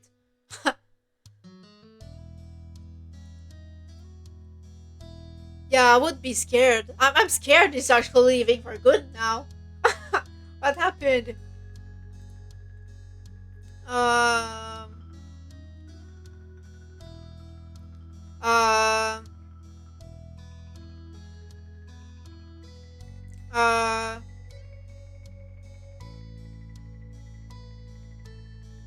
I guess we helped him. I don't know. Yeah. It was always full of really great stuff. He sent you big love letters in return. That's how it was in the past, but lately he had been trying to see her as much as he could before taking long trips to another state became too impractical to do. So he's never here with us? He's always leaving? His part-time work could become full-time soon, or he could be moving somewhere else for school. Current had actually been initially clear what his plans were after graduation. He won't leave us, right? I'm scared. Kobe was hesitant to speak on that, even with you. It couldn't be avoided forever, though. You both knew that. Well, Maybe we should switch this up to a non-Kobe related topic? That works. The rest of the conversation flowed on. Not much longer, though. Lee had to go, and you needed to finish your responsibilities around the house. The both of you exchanged goodbyes, then you went back to what you'd been working on before the call came in. As you wrapped up the last of your chores, you were approached by Liz wearing a cheeky smile. What's wrong with her now? I've got mom's keys. Wanna get out of this tiny town to do some shopping in a little city? Yeah, it's been way too long since I've gone somewhere exciting. good. Good, I'm driving. I don't have a license. I mean, I have my temporary one, but I'm too scared to drive, so I take the bus. uh, yeah, I have a learner's permit. Go get your wallet and anything else. We're going now. With a nod, you made a quick detour to collect your stuff from your bedroom. You had money saved up from all the part-time work you've done, as well as from gifts you received. After making sure you both were fully prepared for the long haul to the largest city in the surrounding area, you buckled up into the car. It was a smooth ride there, with light conversation about what shops to stop at and the radio blasting. Liz controlled what was played, but she made sure to pick songs she knew you liked. It was something the two of you had always done for each other. The trip there breezed by, and it was felt like no time you had gone from cruising down the road or to cruising through the mall. Liz had her interest to check out and New Year's. Yeah, it's the same. I like the one I chose before. When turning a corner down a new light length of the mall, your eyes got on a little gift store. Your friends and family had recently given you money presents for graduating high school. Uh, um, yeah, I have one. Of course, I have one. Of course. Of course, we have a gift for Cove. It was something you had known you wanted to do, and you were looking forward to seeing his reaction. Graduation may have already come and gone, but Cove wasn't fully around, so we had to wait. Eventually, the mall was explored in full, with every shop of note being checked over. Rather than going home, you decided to walk over to some smaller stores nearby. Liz had many thoughts on that topic. Honestly, malls are not a bastion of society. Even if smaller stores require extra distance, the brands are so much more. Then your sister abruptly stopped speaking and walking right in the middle of the path. It was a good thing no one was behind her. She seemed to entirely shut off for a moment. What's going on? Liz? The attempt to catch her attention was unsuccessful. Something else had all her focus. Before you could puzzle out what might be happening, she began to mumble out the corner of her mouth. Kool-Aid, don't draw attention, but look. What? With a harsh whisper and a subtle jerk of her head, she charged you once more. Hey. Look! What? Why is she going mad? You followed her gaze as best as you could to a large bunch of colorful teens strolling down the same path. Okay. You faced back over to your sister with a confused expression and an unspoken question. What were you supposed to be seeing there? Yeah, what's going on? Goodly, doesn't one of them seem familiar? She was practically bouncing at this point, so you looked to the group over again, and this time you saw what she was seeing. Oh, that's I don't know, I don't remember his name, but I remember who he was. That's the dude, the Liz friends, the dude that didn't like us that much, that we were the third wheel. Among the collection of strangers was brown hair, gray eyes, and lots of freckles. That Shiloh, oh Shiloh, okay, our Shiloh, from when we were kids. Yep, that was definitely him. I can't believe it. He's honestly just there. That's hilarious. That's incredible. Oh, but how do we talk to him? We'd have to pull him away from all those other people, and what if I'm wrong? Her mouth opened to reply, but she cut it off with her own answer to the question. I've got it. I should name Shiloh, and then we can act like it wasn't us. If he responds to that, we'll know without a doubt it's him. Could they keep an eye out to see if he looks? Uh,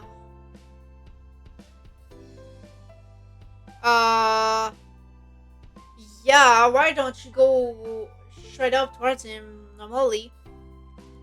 Like, go to him and, hi, I don't know if you remember, but we were friends when we were a child. I don't know if you remember me, or maybe I'm talking to the wrong person. Yeah, no, that will be weird. Actually. But it's better than shooting out of nowhere a random name. You know? If someone shooted a name randomly close to me, I will still look and see what's going on, you know? I will instinctively do that. So that's not a good plan. Nice to meet you. I'm Abby. I think it's better if she just goes straight towards and talk to him, no? Luckily, without even hearing what you had to say, Liz put her plan into action. Shiloh! She loudly projected the word across the way and then put on an act of casualness, turning her head away from the scene while brushing out the skirt of her dress. In a supremely awkward moment, you could only stand there as attention in the area shifted to the two of you thanks to your sister's shout. Yeah, that's what I said. That's what I said would happen. Exactly. Anyone would just turn around and look what's going on if someone just shout, you know, out of nowhere. But of the many startled senses who became altered to her presence, one of them was a boy. From a distance, his large eyes met yours. He looked. Of course he did! What did you expect? A wide grin took over Liz's face. She pushed the rim of her sun hat up and away from her face while swishing back around to greet her old friend directly. Shiloh! Waving, she stepped a bit closer to express her intention to meet. Without fully closing the gap, she wanted him to come to her. Who you presume to be Shiloh looked surprised at the call-out. He stole a quick glance at the crowd he was with and hesitantly glanced back your way. He was trying to double-check something. Liz remained steadfast with her gaze trained on him, and ultimately, he broke away from the rest of them. After a light-footed jog across the brick path, the young man pleasantly presented himself in front of Liz and you. Hi. Hi, I like your hat. She sent simple greeting at Liz giggling. Hey. Hello, I'm not sure if you remember this, but I'm Lizzie and not Squidley. We were all friends when we were little kids. His saluted right eyes grew even larger. Their gaze darted between you and Liz. His previously chipper demeanor faded into something delicate. I'm really sorry, but I think you have the wrong person. You could tell not being instantly recognized was going to make this exchange more of a challenge. Still, Liz was undeterred. It was a long time ago. You were really young. I get why you feel like that. However, I'm positive I'm right. You're exactly the same. That face, the freckles. How genially you try to phrase things. You're even still wearing a hat. Instinctively, he looked up at his headwear with crossed brows, not making the connection on why the hat meant something to her. Okay. We knew each other, okay? She's a bit too determined. An uneasy smile settled on him as a silence followed Liz's speech. He was picking his next words carefully. And then the quiet was obliterated by a new voice bursting into the conversation. Shiloh, what are you doing? The rest of the group already left. A field trip is not a vacation. We're on a schedule. Oh, sorry if I yelled there. I think I yelled too loud. Startled, your head snapped towards the path. A distinctively unhappy individual with piercing magenta eyes, dark brown skin, and a sharp jaw stormed your way. He carried a cloud of authority with him, despite looking like he wasn't even 18 yet. Sorry, didn't mean to ditch. Shiloh, whose name was now officially confirmed, gestured with a hand to add to the explanation of his absence as the stranger watched impatiently. They thought they recognized me as someone they knew, but it was a tiny misunderstanding. Liz theoretically as well as literally put her foot down at that, stomping in frustration and getting more childish the longer she was around her childhood companion. Come on. We do know you! Shiloh merely shrunk in on himself. The tone he spoke with was pain. Sorry. You honestly couldn't tell if he was apologizing for the upset feelings of your sister or the palpable dissatisfaction of his new acquaintance. That in itself was very Shiloh-like. Oh, you know him. Is that it? The stranger spoke in a dismissively scoffing tone, as if the words sounded so absurd to him it was almost amusing. Almost. But the sternness of his demeanor quickly reinstated itself. Well, do you know me? I tell you, I'm someone who has been forced against his will to be aware of what's going on in Shallow's ridiculous personal life for a year. If the two of you had any importance in his general day-to-day existence, it would have come up by now. Another mean person. It's Jeremy's clone. Don't bother trying to exaggerate any chill or connection you might have. It's not good enough.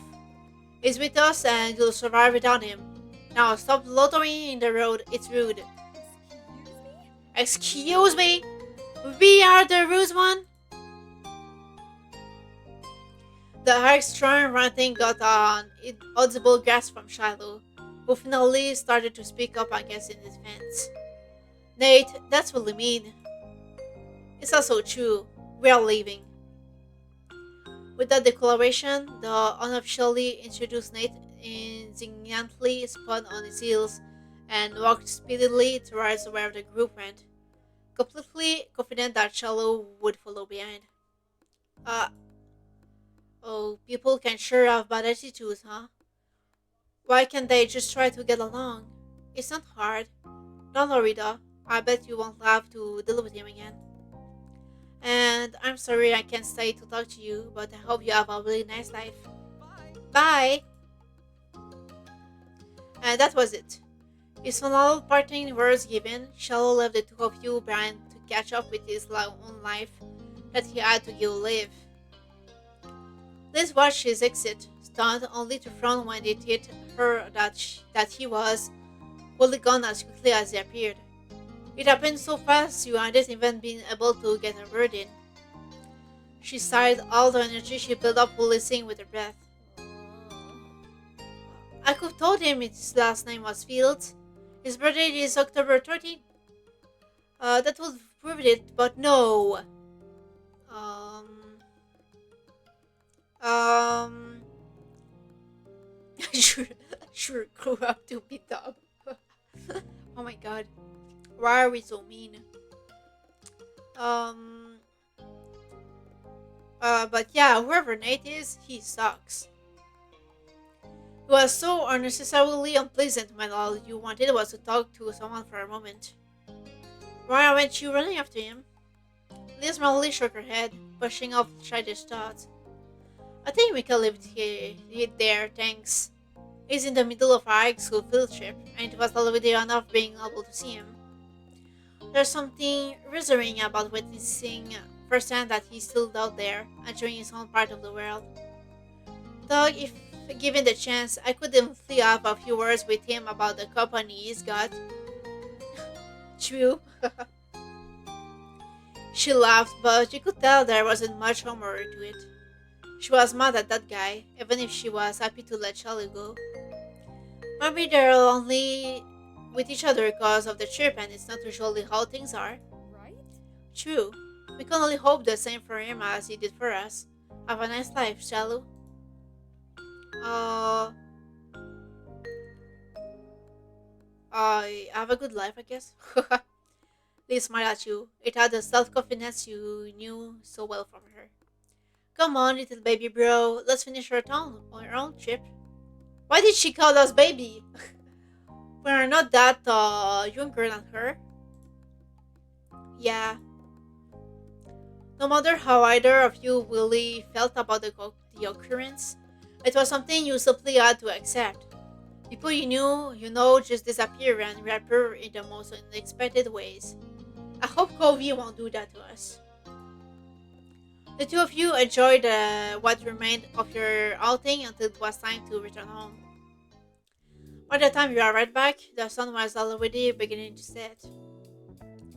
You arched your back as you stretched your arms towards the ceiling. While it was a good day, it had enough activity to cover an entire week. Liz tried to hide a yawn behind her hands. You weren't the only one feeling worn out. I'll be heading up to your room, the guest room, since mine stopped being my bubble as soon as I was out the door. Her tone was light. She had quite a lot to say on the subject when you'd first taken over her bigger room after she left for college. But there have been many trips back home for her since then. The room hasn't been hers for years. It was more of a running joke now that she continued to bring the topic up to this day. Uh, um, yeah, let's mess with her. Thanks for being so gracious about giving it up. I had no choice. A small laugh was shared between you and your older sister. You better believe you'll be back in the guest room when you've got your own place and we're both in town for a visit. Uh,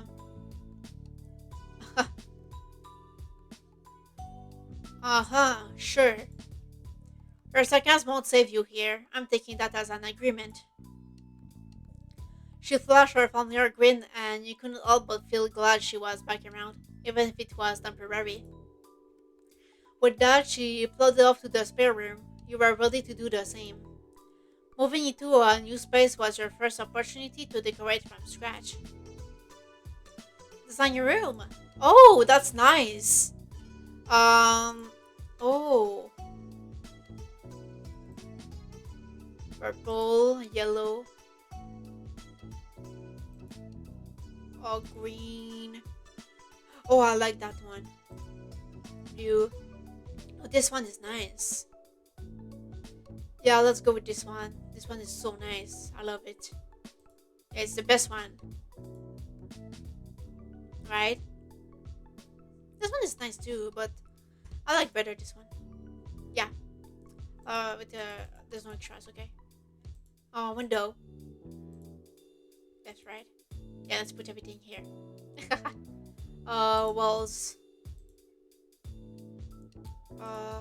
Oh. Oh.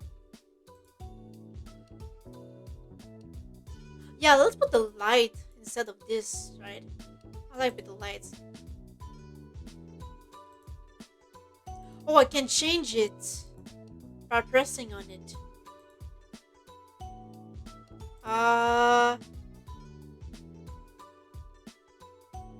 Yeah, maybe let's go with pictures, right? Can I change the... Oh. I like that one. And here...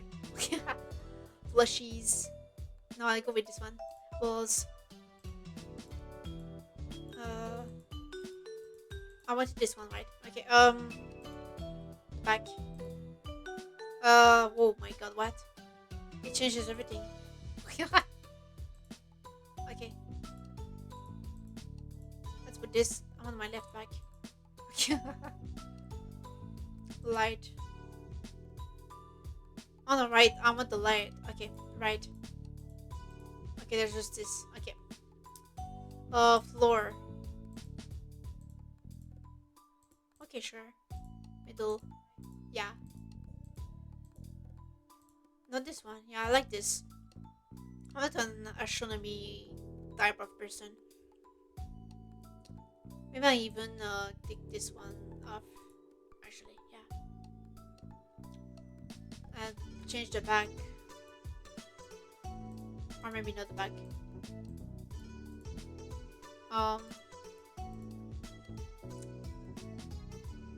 Okay, let's leave it at that.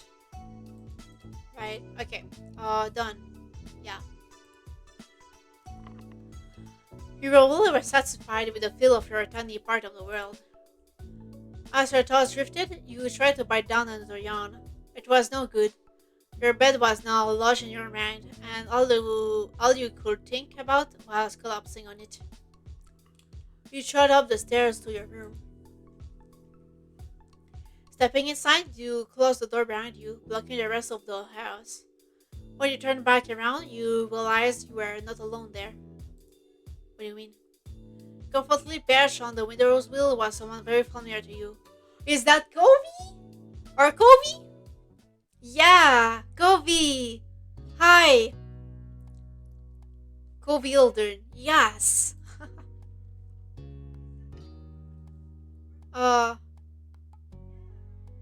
I would be shocked. Yeah, I'm shocked. What is it doing in my room?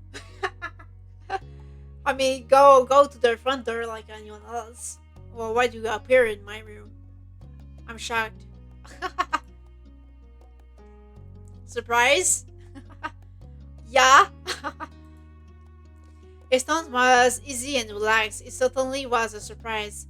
We hadn't expected him to be within the state, never mind your own house. He hadn't answered how he had suddenly just appeared back in Sunset Bird. Though to be fair, you'd been too astounded to actually ask the question. Thankfully, Covey took the hint from your stunned expression and began to explain. So, I got into about 15 minutes ago. Oh no, I got in about 15 minutes ago. No one was home, so I figured I'd come in the usual way. The window. That's an unusual way. Uh, I mean, usually it's the front door. That's the usual way, not the window. A small smile had formed on his face. We were still staring at him, unable to blink in case he disappeared. You could still barely believe that he was really there, 4 feet away from you. All of my bags in your backyard. I hope that's alright. I guess so. That was when you truly understood Cove had come straight to your room upon getting back to town. You were his first port of call, taking precedence above all else. Every time you hadn't been in when he called, Cove had assured that he'd see you at the earliest opportunity, rather than allowing his plans to change. Uh, um, yeah, let's go towards him. He was here, and it was exactly where he wanted to be. There was no need to hesitate in enjoying his presence. As you approached, Covey quickly hopped from the window's wheel to meet you. Um, it's the most amazing man in the world. Calm down. Oh my god, Trouble's back in town. Oh my god, you're too crazy. Oh my god. Ah. He is crazy. I mean, why did he appear in my bedroom? Just go to the front door. um,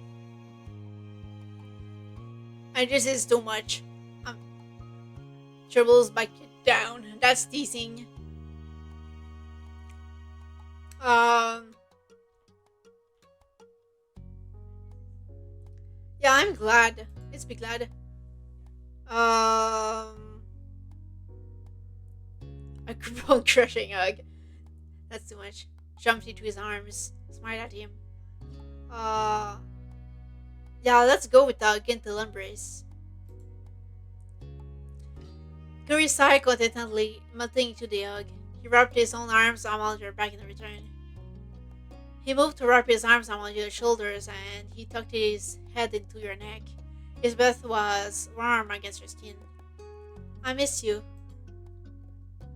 Even if he hadn't said it outright, you would have gotten the message from his body language. Kobe was grinning wildly, his red cheeks burying his eyes, which gleamed like iron gems. But he looked at you as if you were the most exciting treasure of all. Obviously, was the trip on the good? Yeah. Kobe told you about how his trip back had gone. His mom was going really well. She had a project in the works that she was thrilled about. As a result, Kobe was going to be sticking around in Sunset Bird for the time being.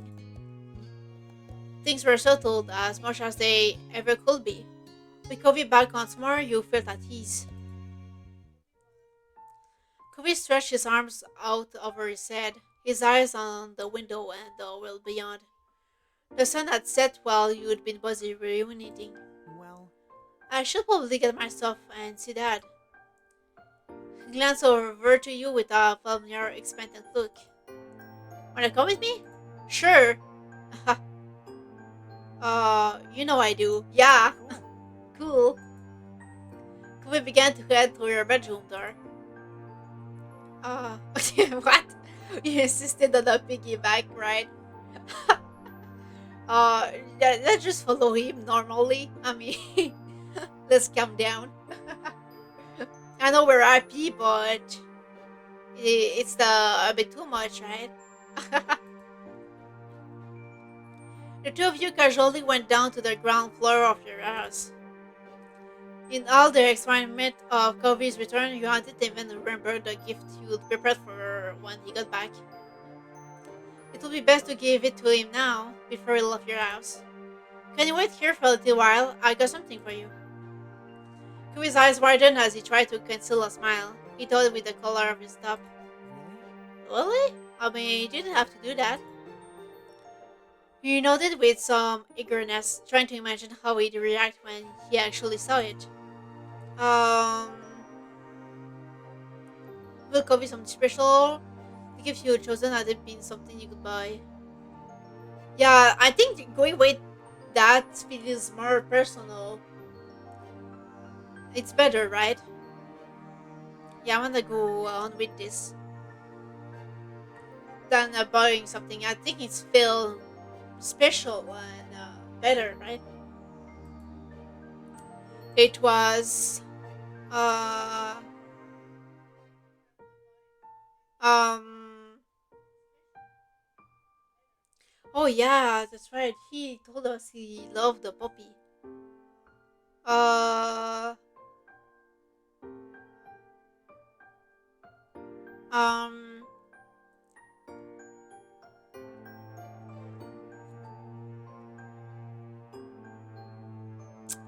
this one is nice too because I remember in step one when we tried to give him the shell, he refused it. I remember that. I remember he refused it. Will he refuse it again? I'm scared he refuse it again.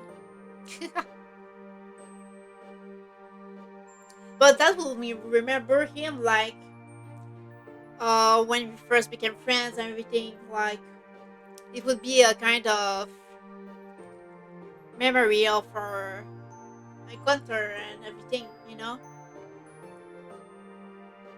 Yeah, let's go with this one. You quickly went up to her room to collect the shell, knowing exactly where to find it. It had been always in the same box since you were a little kid, after all. How are you doing Taking today? care, taking great care, you extracted it from the case. So it had been a long time since you'd taken it out. The grooves were as familiar to your fingertips as the opening line of your favorite song was to your ears. Kobe had admired this shell ever since he first saw it, declaring it to be the best of all your treasures. Despite that, he'd never accepted your offers to take it. He hoped that might change tonight. Close your hand around the shell, not wanting Kobe to see it until you were ready, and headed downstairs. When you were back in front of Kobe, you casually lifted your arm up. He looked on curiously as you unfurled your fingers to show him the gift. Please take it, or I have to snuggle it into your house. I only want you to have it. Kobe stared down at the familiar shell nestled in your palm. His mouth parted, so no words came out. Is he not happy about it? um, he drew his eyes up to meet yours silently and found the answer to whatever question he couldn't speak. He put his hand over yours and broke the silence. Okay. It was like quiet. It was as quiet as a whisper. His fingers were as skillful as his words, brushing against your palm as he took the shell from your grasp. He cradled it carefully against his chest and smiled at you, his eyes bright. I keep it forever. Oh, that's so sweet. Oh my god, what? No, don't cry. Why? No. Please don't cry. Kobe rewind slowly laid the gift softly on the counter, but he didn't turn to back to face you until he had ensured it was secure. Though his face was angled away from you, you caught his eyelashes fluttering as if baiting away tears. His shoulder bobbed as he swallowed bubbling emotions. You know that Kobe could be sentimental. The gift and all the memories and feelings tied up in it seemed to have taken a toll on him. When he began to sniffle, you felt the need to reach out. Kobe? I can't. It's just cuddly. I don't know what to do. What you mean you don't know? Stop crying and just take the gift, please. I didn't mean for you to cry. I wanted to make you happy. He forcefully scumbled at his eyes, like he was trying to push the tears that threatened to spill back in. Oh, Kobe, it's okay. Do you need to cry? No. Oh my god! He's going even more! Please! No! No, don't cry like that, please. Oh no. Nevertheless, tears that began to spill down his cheeks. Even as he wiped them away, more took their place. Oh, thank you. No, but don't cry. Please. His voice quivered as he spoke. Cove scooped you into a hug, pressing you so tightly against his chest that your breath escaped in a short squeak. He burrowed his face against your neck. He shed tears damp on your skin. You hugged him back. Oh, oh. Don't worry about it. Yeah, don't cry. Cove let out a steady breath. It was far removed from the shaky yes that had accompanied his sniffles. The tears had dried. His eyes were a little red, but open and at peace once again. He smiled, fully recovered from the emotion that had overcome him. You're only seriously too nice to me. I'm not. You deserve the nice. Okay? You deserve it all. He smiled back. You have no right to call anyone else too nice. Yeah, you were nice. Kirby brushed his hand against the pale ghost of a scar on his arm. He was at a loss for what to do now. The clock ticked away, counting the seconds of silence. Once you had the chance to settle your thoughts, you figured you'd tell Kobe the tricky news. I have to tell you, you're never gonna guess who I saw today. We didn't give Kobe a chance to reply. There seriously was no way that he'd figured it out. Shiloh! Huh? Shiloh? Kobe repeated the name, his expression blank. From when we were kids.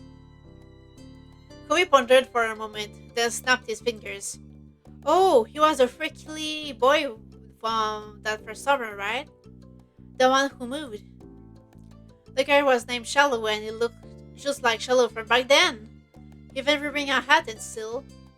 But he had no idea who I was and ran off somewhere. Kobe frowned. That's, I don't know. Too bad I missed it. Thought you knew him better than I did. That was definitely true. Not only had Kobe known Cello for a shorter period of time, but he and Cello had never quite gotten along. Not that they were enemies either, just kids who were only ever together because of other people they both knew. Yeah, that's a thing that happens a lot, you know. I wonder what Cello's up to these days. I don't have any idea. He didn't say much. Oh. Oh well. That was everything you had on that news item. So you moved on to the next big update. So you know the middle neighbors? The ones who would always yell at us? Oh, he's frowning already. Just the mentioning of that Jeremy guy. He cringed. Recalling those particular memories of back in the day was not pleasant even for someone as nostalgic as him. Yeah? They're not coming. They didn't rent the condo this summer. Oh! They're talking about the old people. I thought they were called talking about Jeremy. Oopsie. Kobe's jaw dropped. You didn't blame him. The elderly couple had been an institution for as far back as you could remember, long predating Kobe's arrival. Even now, as a teenager, you found your neck breaking as you walked by their condo, after expecting a scolding for breathing the wrong way in the vicinity of their vacation home. It was strange to think of that coming to an end. Wow. Kova blinked, clearly struggling with the idea in the same way you had, and didn't see that coming. People being gone, people coming back. It feels like I've missed a lot. This has been a busy summer already. Well, we haven't missed the fireflies. They haven't shown up yet. Well, that's something. And we'd better not get left behind. There's still stuff to do. You know, the two of you headed out and traced the most familiar path you'd ever walked. The trip across the road over to Kobe's house. It seemed that no sooner had the night begun than it was already at an end, and the dawn of a new day was soon upon you. The next morning, your belly was full of breakfast and you were in a pleasant mood. You hoped the rest of the day followed suit. Later, you were meeting up with your friends, Kofi, Miranda, and Terry, to go into town. It was all on short notice, but that was because everyone was just so excited that Kofi was finally back home. Having a nice daydream?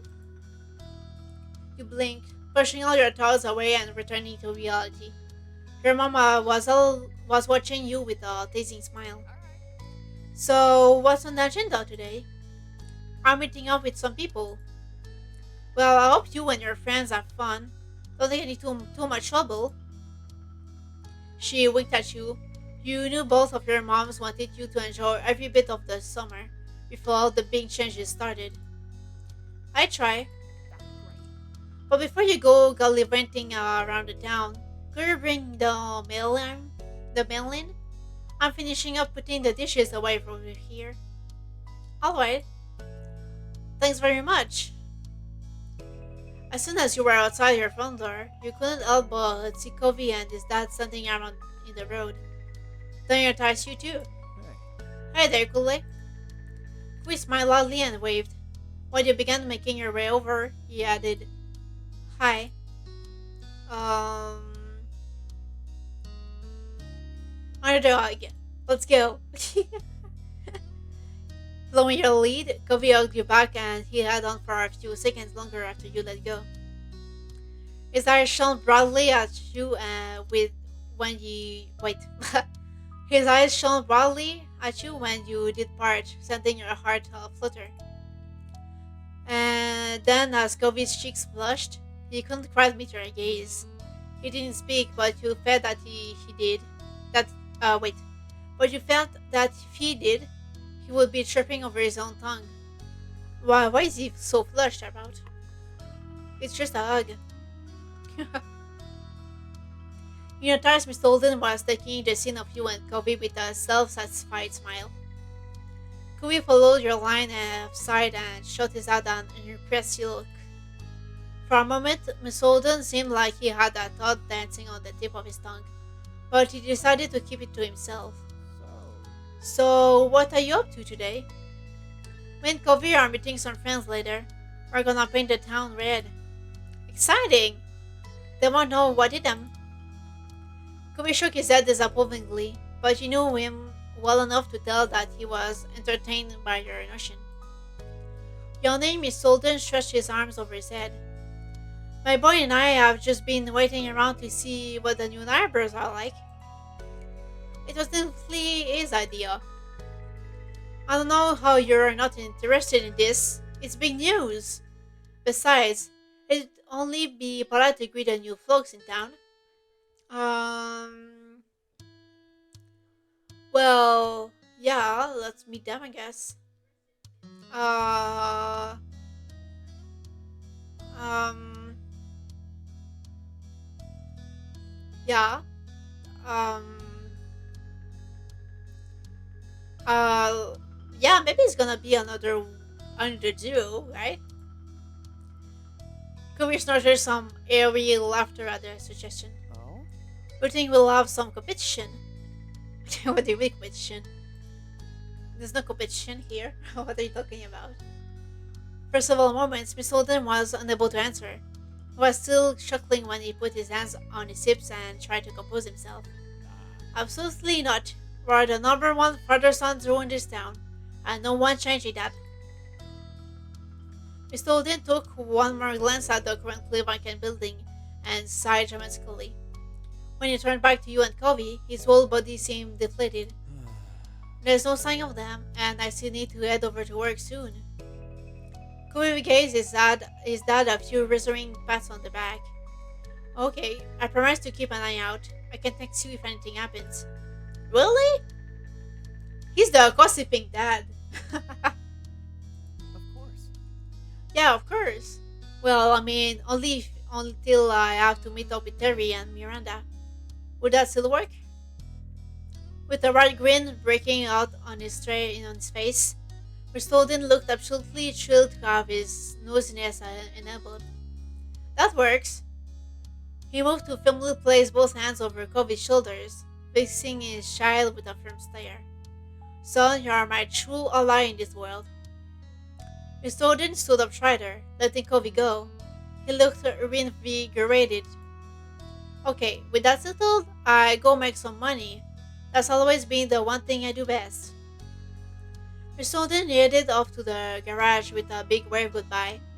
Kobe smiled the whole time you both watched his dad leave. Uh, what do you mean mixed feelings on Mr. Odin? Uh, yeah, I like him, I guess. We had for a long time. As soon as he was out of sight, Kobe sighed lightly. Are you okay? Yeah. Yeah, just not covering, looking for right for waiting. Guess I'll be hanging around the street a while.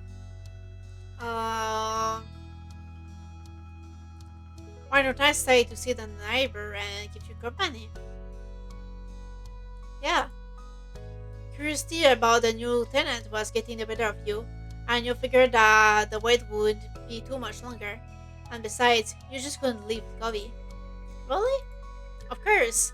I like keeping you company, remember? He stared at you a moment, smiling softly and thinking about his response. Me too. I like that too. Oh, that's sweet. Just sweetness. Kobe put his hands on your shoulders, gripping you solidly but not enough to hurt. His eyes fixated on you just as firmly. He was serious. Chloe, you are my true ally in this world. Okay. I got a fair amount of chuckles from you. He grinned, the stoicism fading into amusement. Thank you. I knew you'd say for me. Yeah, of course. It's no problem. I don't know about that, but I'm just happy you're always here. The smile on his face reached his eyes, and it made you feel electric. And then he let go of you. Kobe stepped over to his front porch steps, lazily taking a seat and leaning back on his arms. Our watch begins. Nodding in agreement, you joined Kobe on the front porch steps.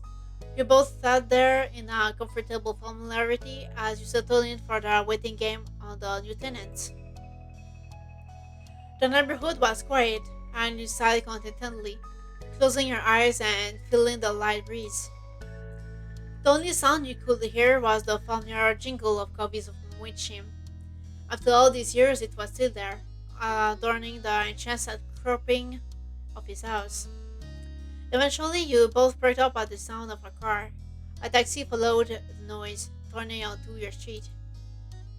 Kobe's eyebrows raised at that sight, and he sat up straight on the stop.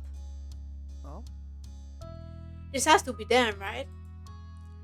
The only people who come out here, live here, it has to be. Now that they were here, you couldn't help but feel just a bit curious. You wondered what kind of person would be living in the neighborhood for the summer. The taxi pulled to a stop as you expected in front of the now empty condo. It was on the same side of the street as your house, a few buildings further up. Without getting to his feet, Kobe tried leaning and tilting his head to get a view of the passenger door as it opened. The single occupant exited the cab. Huh? You could feel that Kobe was in that moment. After the last renters, this new visitor was definitely not exactly what you'd expected. Oh, hi. It was a young man. Had to be close to your own age. He was just fully and in a electric black, white, and grey outfit. Even his side-swooping hair matched the sheen. The only other pop of color was from something that couldn't easily be fashioned into submission. A pair of dark brown eyes, which he caught when he looked over at his audience. Hello, folks. Who might you be? We are the neighbors. The smile already permanent on his face colored further. It was cocky, but you didn't get the impression it meant something at first. Hallelujah! What? You and Kobe shared a familiar look with one another, bewildered even further. The color coordinated man left it there. However, and with a firm click, he shut the door of his ride. Then he turned his back to you to retrieve a large and surprisingly black suitcase out of the trunk. Continuing on with his own business, he shuffled around and lightly tapped on the driver's side window with his knuckles, asking for them to hold it down. When it opened, he leaned down and rested his arm on the edge. You assumed he was thanking the driver for getting him there, considering he slipped them a tip during the brief chat. They shook hands, and then he pushed himself up and away from the taxi with both arms, giving the driver room to leave. The taxi pulled away, wheeling carefully down the road and out of sight around the corner. The new renter had officially arrived. He left his suitcase on the ground, out of the way of the street, and sauntered over your way with the confidence of someone who had been invited to join. Cove finally stood up to greet his person. You followed suit. Excellent. I'm Master Ward. It's excellent to meet you, neighbors. You are standing out on the side he was approaching from. When Baxter got close enough, he offered his hand to you first. Yeah, let's shook it. Yeah. Baxter gripped your hand firmly to give a satisfying shake. Welcome to Sunset Bird, Baxter. I'm Kule. Hey Kule, I'm quite keen on getting to know you better this summer. We could be good friends. From, of, from your other side, Covey made a sudden sputtering noise. And you are? He lifted his hand out to Covey next. Covey instead crossed Nice to his meet arms you. to I'm express Abby. his reaction of that idea, still eyeing Baxter carefully. Why? Why are you acting like that, Covey? Why are you being rude? I'm Covey. Baxter's whole demeanor lit up for unknown reasons. His eyes shone as he studied Covey a moment. Really? Now wait, is that a nickname or your real name? It's just my name. Covey spoke mildly, having given that explanation many times in the past, but it clearly charmed Baxter all the same. He tossed his head to one side with a laugh. Her parents knew exactly what they were doing. I can imagine a more fitting name for the face I'm seeing. Covey, that's gorgeous. What? It's really not. Hey, yeah, that's right. I am the only one who gets to fluster him. You do not get the chance to do that. Okay? I'm the only one allowed to do that. Yeah. Oh, I'm sorry. Did I do that? It wasn't my intention. Oh, get this flustered.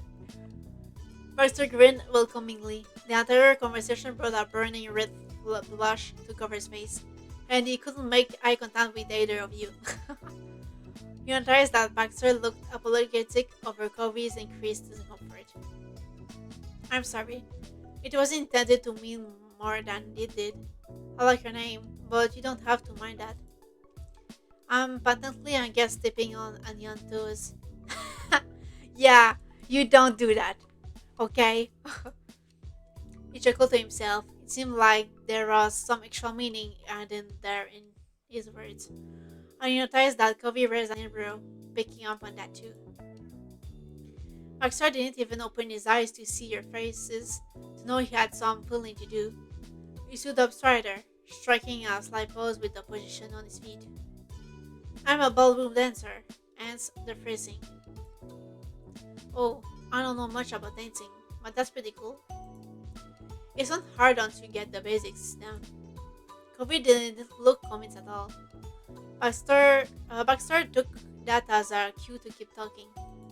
Wow. Well, he grinned in a way that was rapidly becoming familiar to you. If either of you are ever looking for a partner, I'm available. Kobe frowned at the overt forwardness. Thanks. I pass, I think. Uh, Yeah, let's. I like it. I wanna learn more about dancing. I think dancing is nice.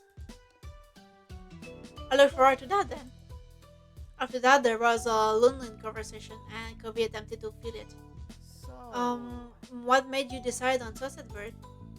Oh yes, well, my parents rented a condo, so I had a place to stay while I'm off to for a semester from college. I'm not living in the dorms. There was a playful grin in Baxter's eyes as he continued. Honestly. He told me they wanted to spend me somewhere that wasn't too exciting, but lucky for me, they picked the wrong street, considering the two of you live there here. Curry was particularly willing over how Baxter found a way to find comments like that into every single topic this fair. Hmm. Why do you keep doing that? You don't know us, but you talk like you already do. Kobe spoke, firm yet genuinely confused, and Baxter smiled cautiously. I don't feel the need to keep words of praise to myself, and when I say something, I mean it. See? Plus, what's the point of spending my off semester alone? The best part of being somewhere new is getting to interact with new people. I'm honestly the first person who's acknowledged you're attractive and intriguing people. Sure, you're hidden away in a tiny tourist trap, but still. Baxter crossed his arms. After studying for phases of few more seconds, he decided to continue. Am I only trying to score a hookup or get a romantic fling started by saying those things? No, that isn't the point of speaking well of others. I was raised better than that. Though I'd be fused if that's what my words would do. Also no. Hmm. I'm flexible, not a surprise, hmm? I can back off with the lines if you don't like the attention, but I would like to be friends if we can. Kobe wasn't sure how to respond. He glanced at you and he continued to look at your face when he spoke. Thanks for answering. I'm not interested in any of that with you. Maybe not the friend thing, but the other part. Uh, you probably can't realize that people. Um, um, I find it pretty entertaining. Yeah, it's kind of entertaining. That's funny. Axel laughed at that. While we were working things out, shifting his weight to his other foot, Baxter tried to move around. So. So, since you were both already held here, did my rival interrupt anything? Definitely not. Uh, um, uh, wait, let me look at the log. I'm lost. um, shifting, so since you were both already held here, they were allowed to renting. Definitely not. Uh, well, let's say the truth, right? I don't mind saying the truth. We're curious folks. All we were doing was waiting for you to finally show up. Marcel laughed at that, immensely pleased with your response. I'm getting a reputation in this town already, not bad. Well, if either of you are free, I'd be thrilled to hang out this summer, but we can save the schedule talk for later. I should get my things inside. He gave a small sorry. He gave a small nod of the head and flashed you both a dazzling smile. Goodbye. Goodbye for today. Can we simply wave to goodbye? Bye. Baxter then turned on his heels and shuffled back to his suitcase, picking it up and bringing it to his condo. You and Kobe were silent as Baxter unlocked the door and disappeared inside the house. With him completely out of the scene, Kobe let out a long breath. Well. I don't know I'm gonna explain that guy to my dad. I know how I'm gonna explain that guy to my dad. Good luck with that. He burst into a fit of laughter trying to imagine the conversation. So, you like it when people say that sort of stuff about people?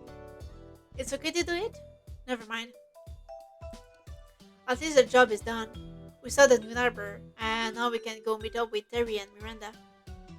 Yeah, we should get going. Your Baxter's condo, one last glance over your shoulder. Uh. Uh. Yeah, I think it's funny. Yeah. Baxter was different, but you liked him. Smiling, you hoped that he would become a good friend this summer. Turning your attention back to Covey, you push all thoughts of Baxter aside. You both started making your way towards town. A little while later, you and Covey reached on Main Street in town. All of a sudden, you stopped walking. What's wrong? I think I heard my phone. You took the cell phone out and looked at it with a satisfied grin. There was a new message. Before you could read it, you were distracted by a small amused noise from Covey. His head was slightly tilted to the side as he carefully looked at your old Keiichi. I can't believe you still have that. Of course I do. You bought it for me. Yeah. Well, someone was crazy enough to get it for me, so I may as well use it. Right. Of course I do. I love it. You meant it. The intensity of your words had Covey blushing and looking away from you. For a moment, you were both at a loss for her words. Your eyes knocked into remembering the day he booked it for you. Covey was the one who spoke up again. It's nice. I'm shockingly glad you like it. He looked from the keychain to you, his smile wished his eyes. That makes me happy, seeing you care about it and everything. That makes me happy that you're happy. Yeah, I like how happy Covey. Smiling, you refocused on the task at hand. You opened a new text from Miranda, and all you saw was, I can see you. Immediately from where you stood, you started swiveling your head around. You couldn't spot Miranda anywhere, but she did send you more messages. I see you looking. That's creepy! Don't do that! What are you, a stalker? Oh, come on, yeah. The message was sent, and you were back to looking around, scanning for any sign of movement, and found their faces. They were still invisible. Covey looked at you carefully, raising an eyebrow.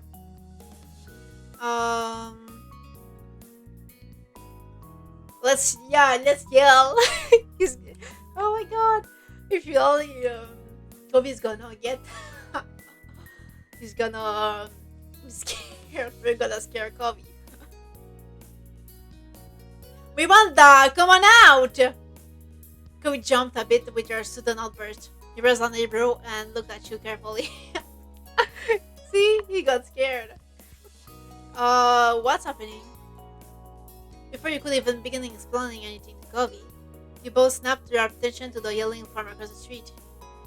And there you saw Miranda and Terry coming out from behind the backside wall of the grocery store. They both started waving wildly to draw a bit more attention to themselves. Covey took a step in their direction, grinned and waited for them to get closer. Laughing and arm in arm, the girls stopped only to look both ways, and then rushed across the empty street. Hi. Hi, have you been waiting for too long? Hey, buddies. Hi, buddies. Hi.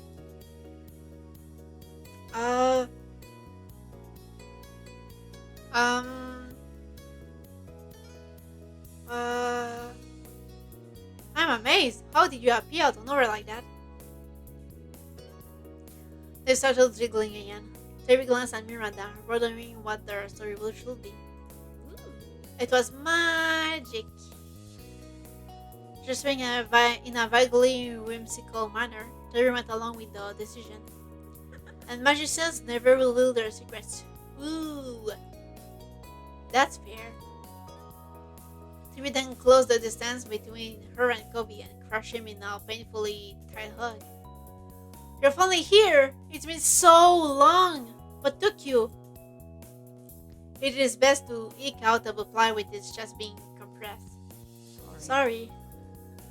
Eventually, she let him go. Terry looked at him with a beaming smile, but Covey was distracted, gripping his arms.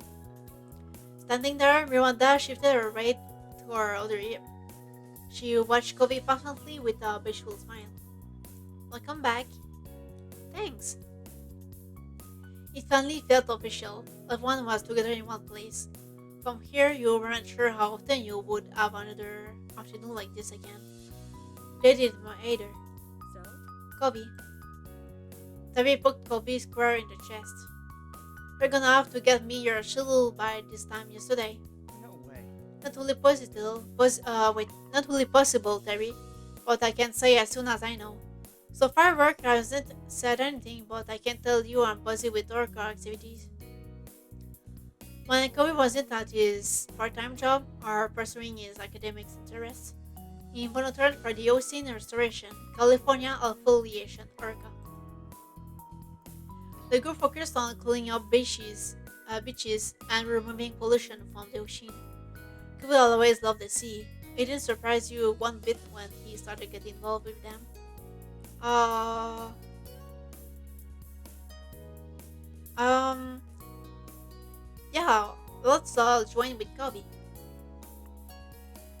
Their big smash event for the year is coming right up, isn't it? Yeah, there's not that much more to do before then, but I'm kinda looking forward to the fundraising push. Hopefully, we can put it off. If anyone can do it, it's you too. And even if it goes really bad, it'll still look good on a college application at least. That's true. Hey, guess what else? We don't have to stand here to say stuff. Let's go! I would like a meal now. Working up, Kobe nodded in agreement. Yeah, I'm hungry. Time to head out. The four of you headed into town, happily chatting the whole way. The only decision left to make was where exactly to stop and eat.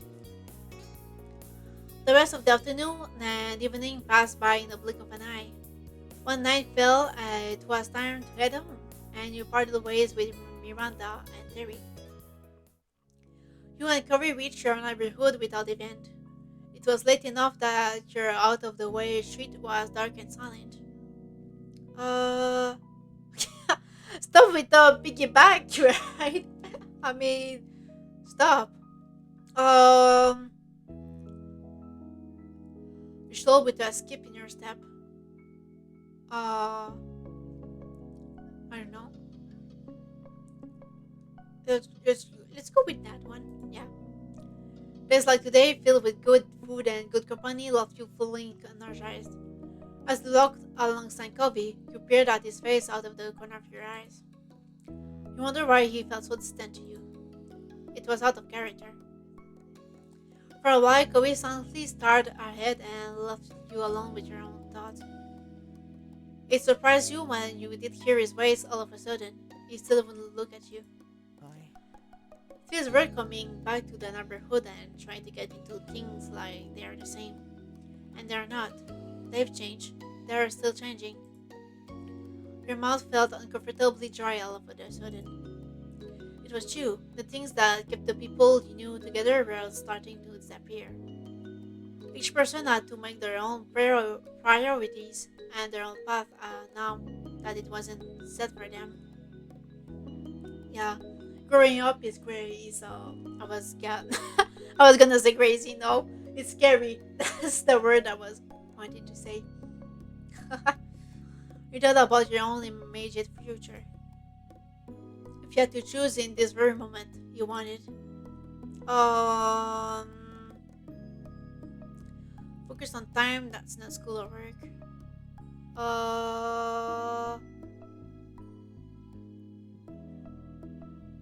Maybe to work part time.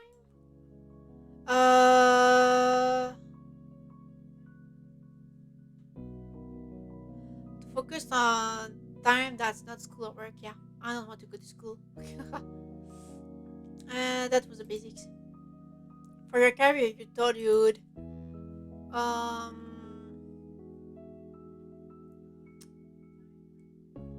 work online. Yeah, or start your own business to contract work. Find a company to work at. I'm hesitating. What would be best for a character? I remember when we selected our hobbies in step two, we choose a lot of things like um, arts, writing, and music too. So I guess this one would be better to contract work for that. I mean, and maybe start your own business. Never complain. And that was all. For yourself, you wanted to uh, work on self improvement on your own. Yeah, maybe that. Um, and try to figure out what you usually want. Yeah, and that was all. And for what you wanted to, um, I would really like to travel around to different places. That would be so nice. Yeah, it will all be happening so soon. Um,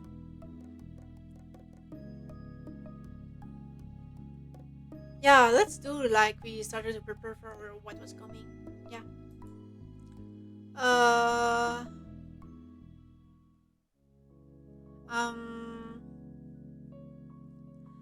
uh, Me, I would keep my projects to myself, and only tell when I'm already in, because I would always feel so scared that people around me would approve of my projects and things like that.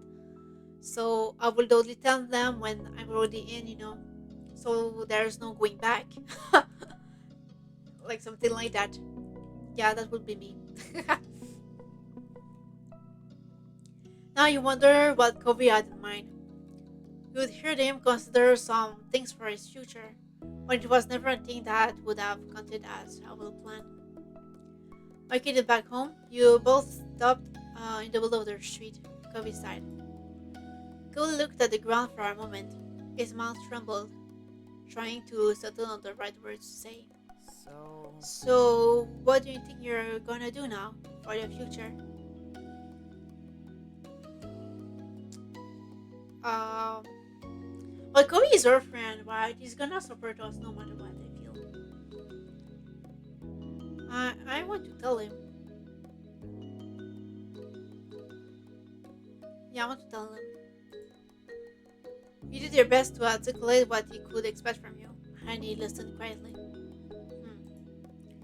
Kobe closed his eyes and nodded while he composed his thoughts. He looked at you when he lifted his head. I mean. I decided on something. Well, kind of. He smiled slightly and rubbed his arm, and then his expression grew more serious. I'm not gonna decide on a school or a career. Not this summer. I'm gonna stay here, at least since the said bird. I'll probably move out of my dad's place.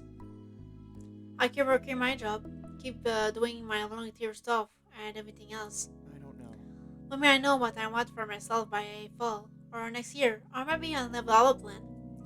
Life will continue on with whatever's happening. I'm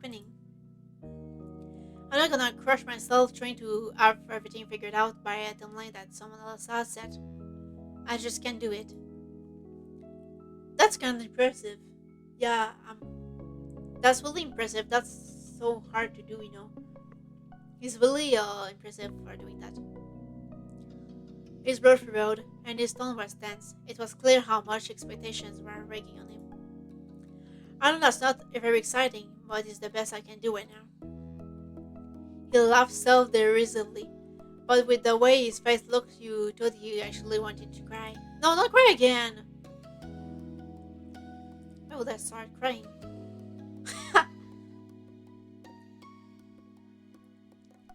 Yeah, let's look at him.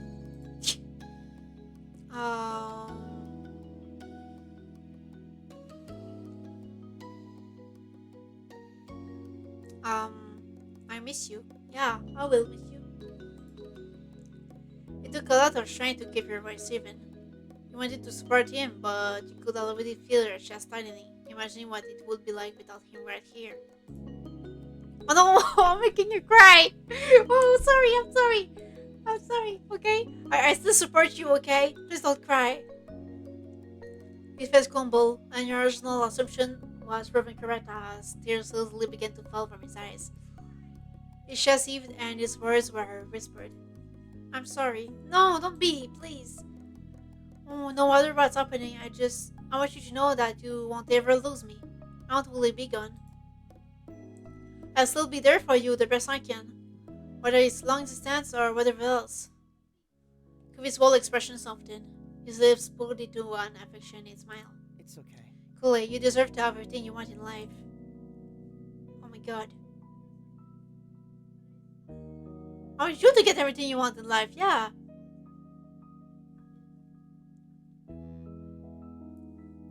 Yeah. That flew out of your mouth immediately, but you meant every word.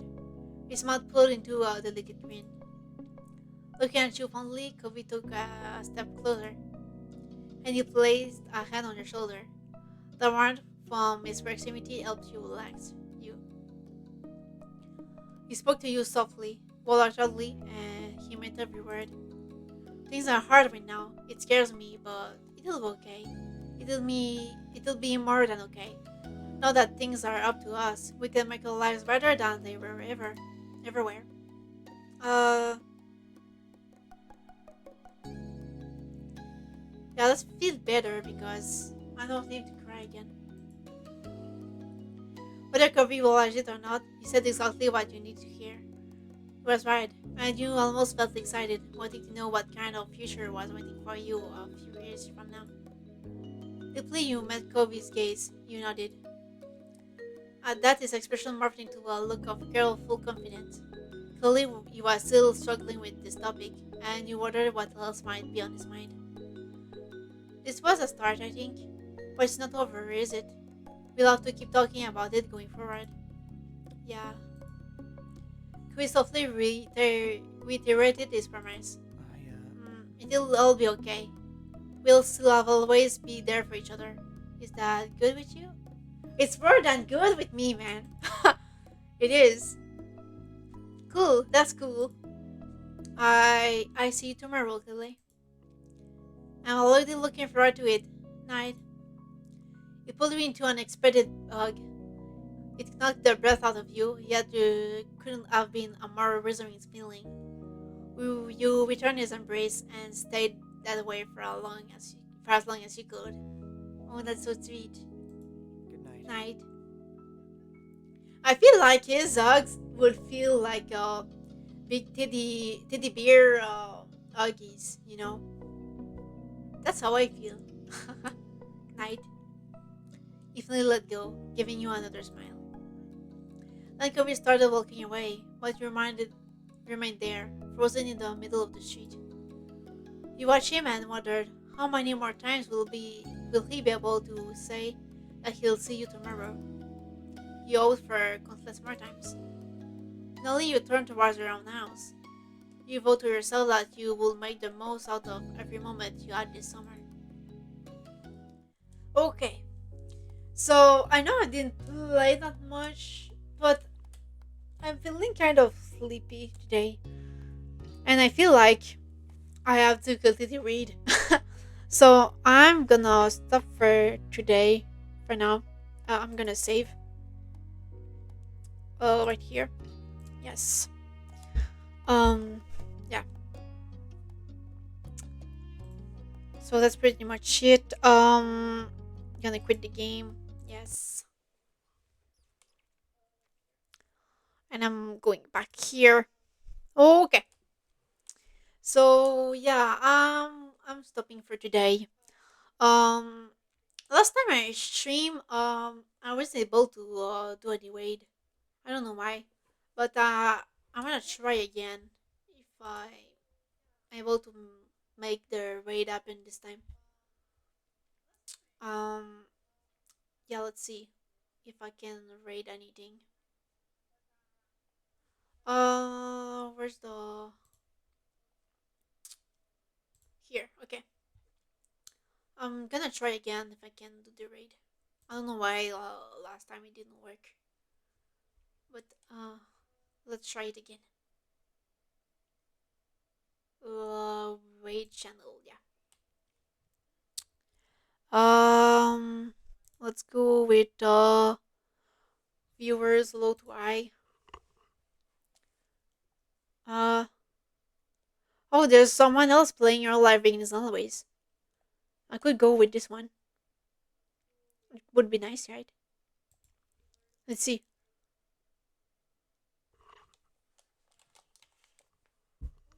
Oh, there's no sound. I can hear the sound. Okay. Yeah, let's do this one. Yeah, it will be nice. The person is playing the same game. Oh, let's do it. Why can I? Why it doesn't work? I don't understand. We're unable to raid. Why? Oh, let me check in my settings. I don't understand. Why? Uh, um,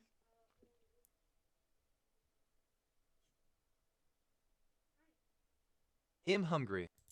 let's do this one. Uh, I don't understand.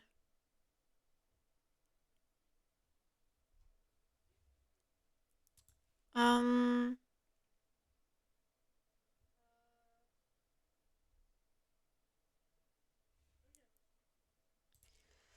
uh,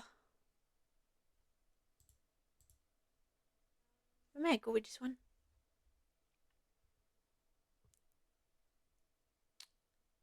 Uh,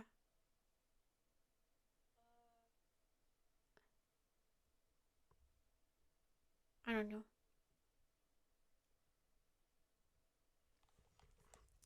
I don't understand why their raids don't work. Maybe I'll try this again.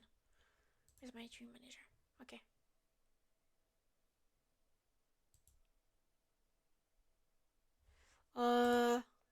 Here's low to high.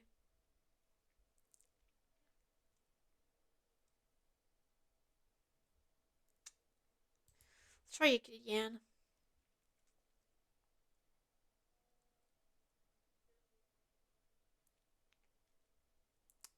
Please work. It doesn't work. Okay. Well, anyways, I guess I won't raid again today. I'm gonna check this out more, and see what I can do about this raid thing. You know, I'm gonna look why it doesn't work. I did it one time, and that first time I did the raid, it worked. So I understand what changed. You know, why I can do it anymore. But anyways, yeah, I'm gonna stop for today. Thank you for stopping by and watching me. Thank you so much. So I'll be leaving for today. Thank you again, and bye bye.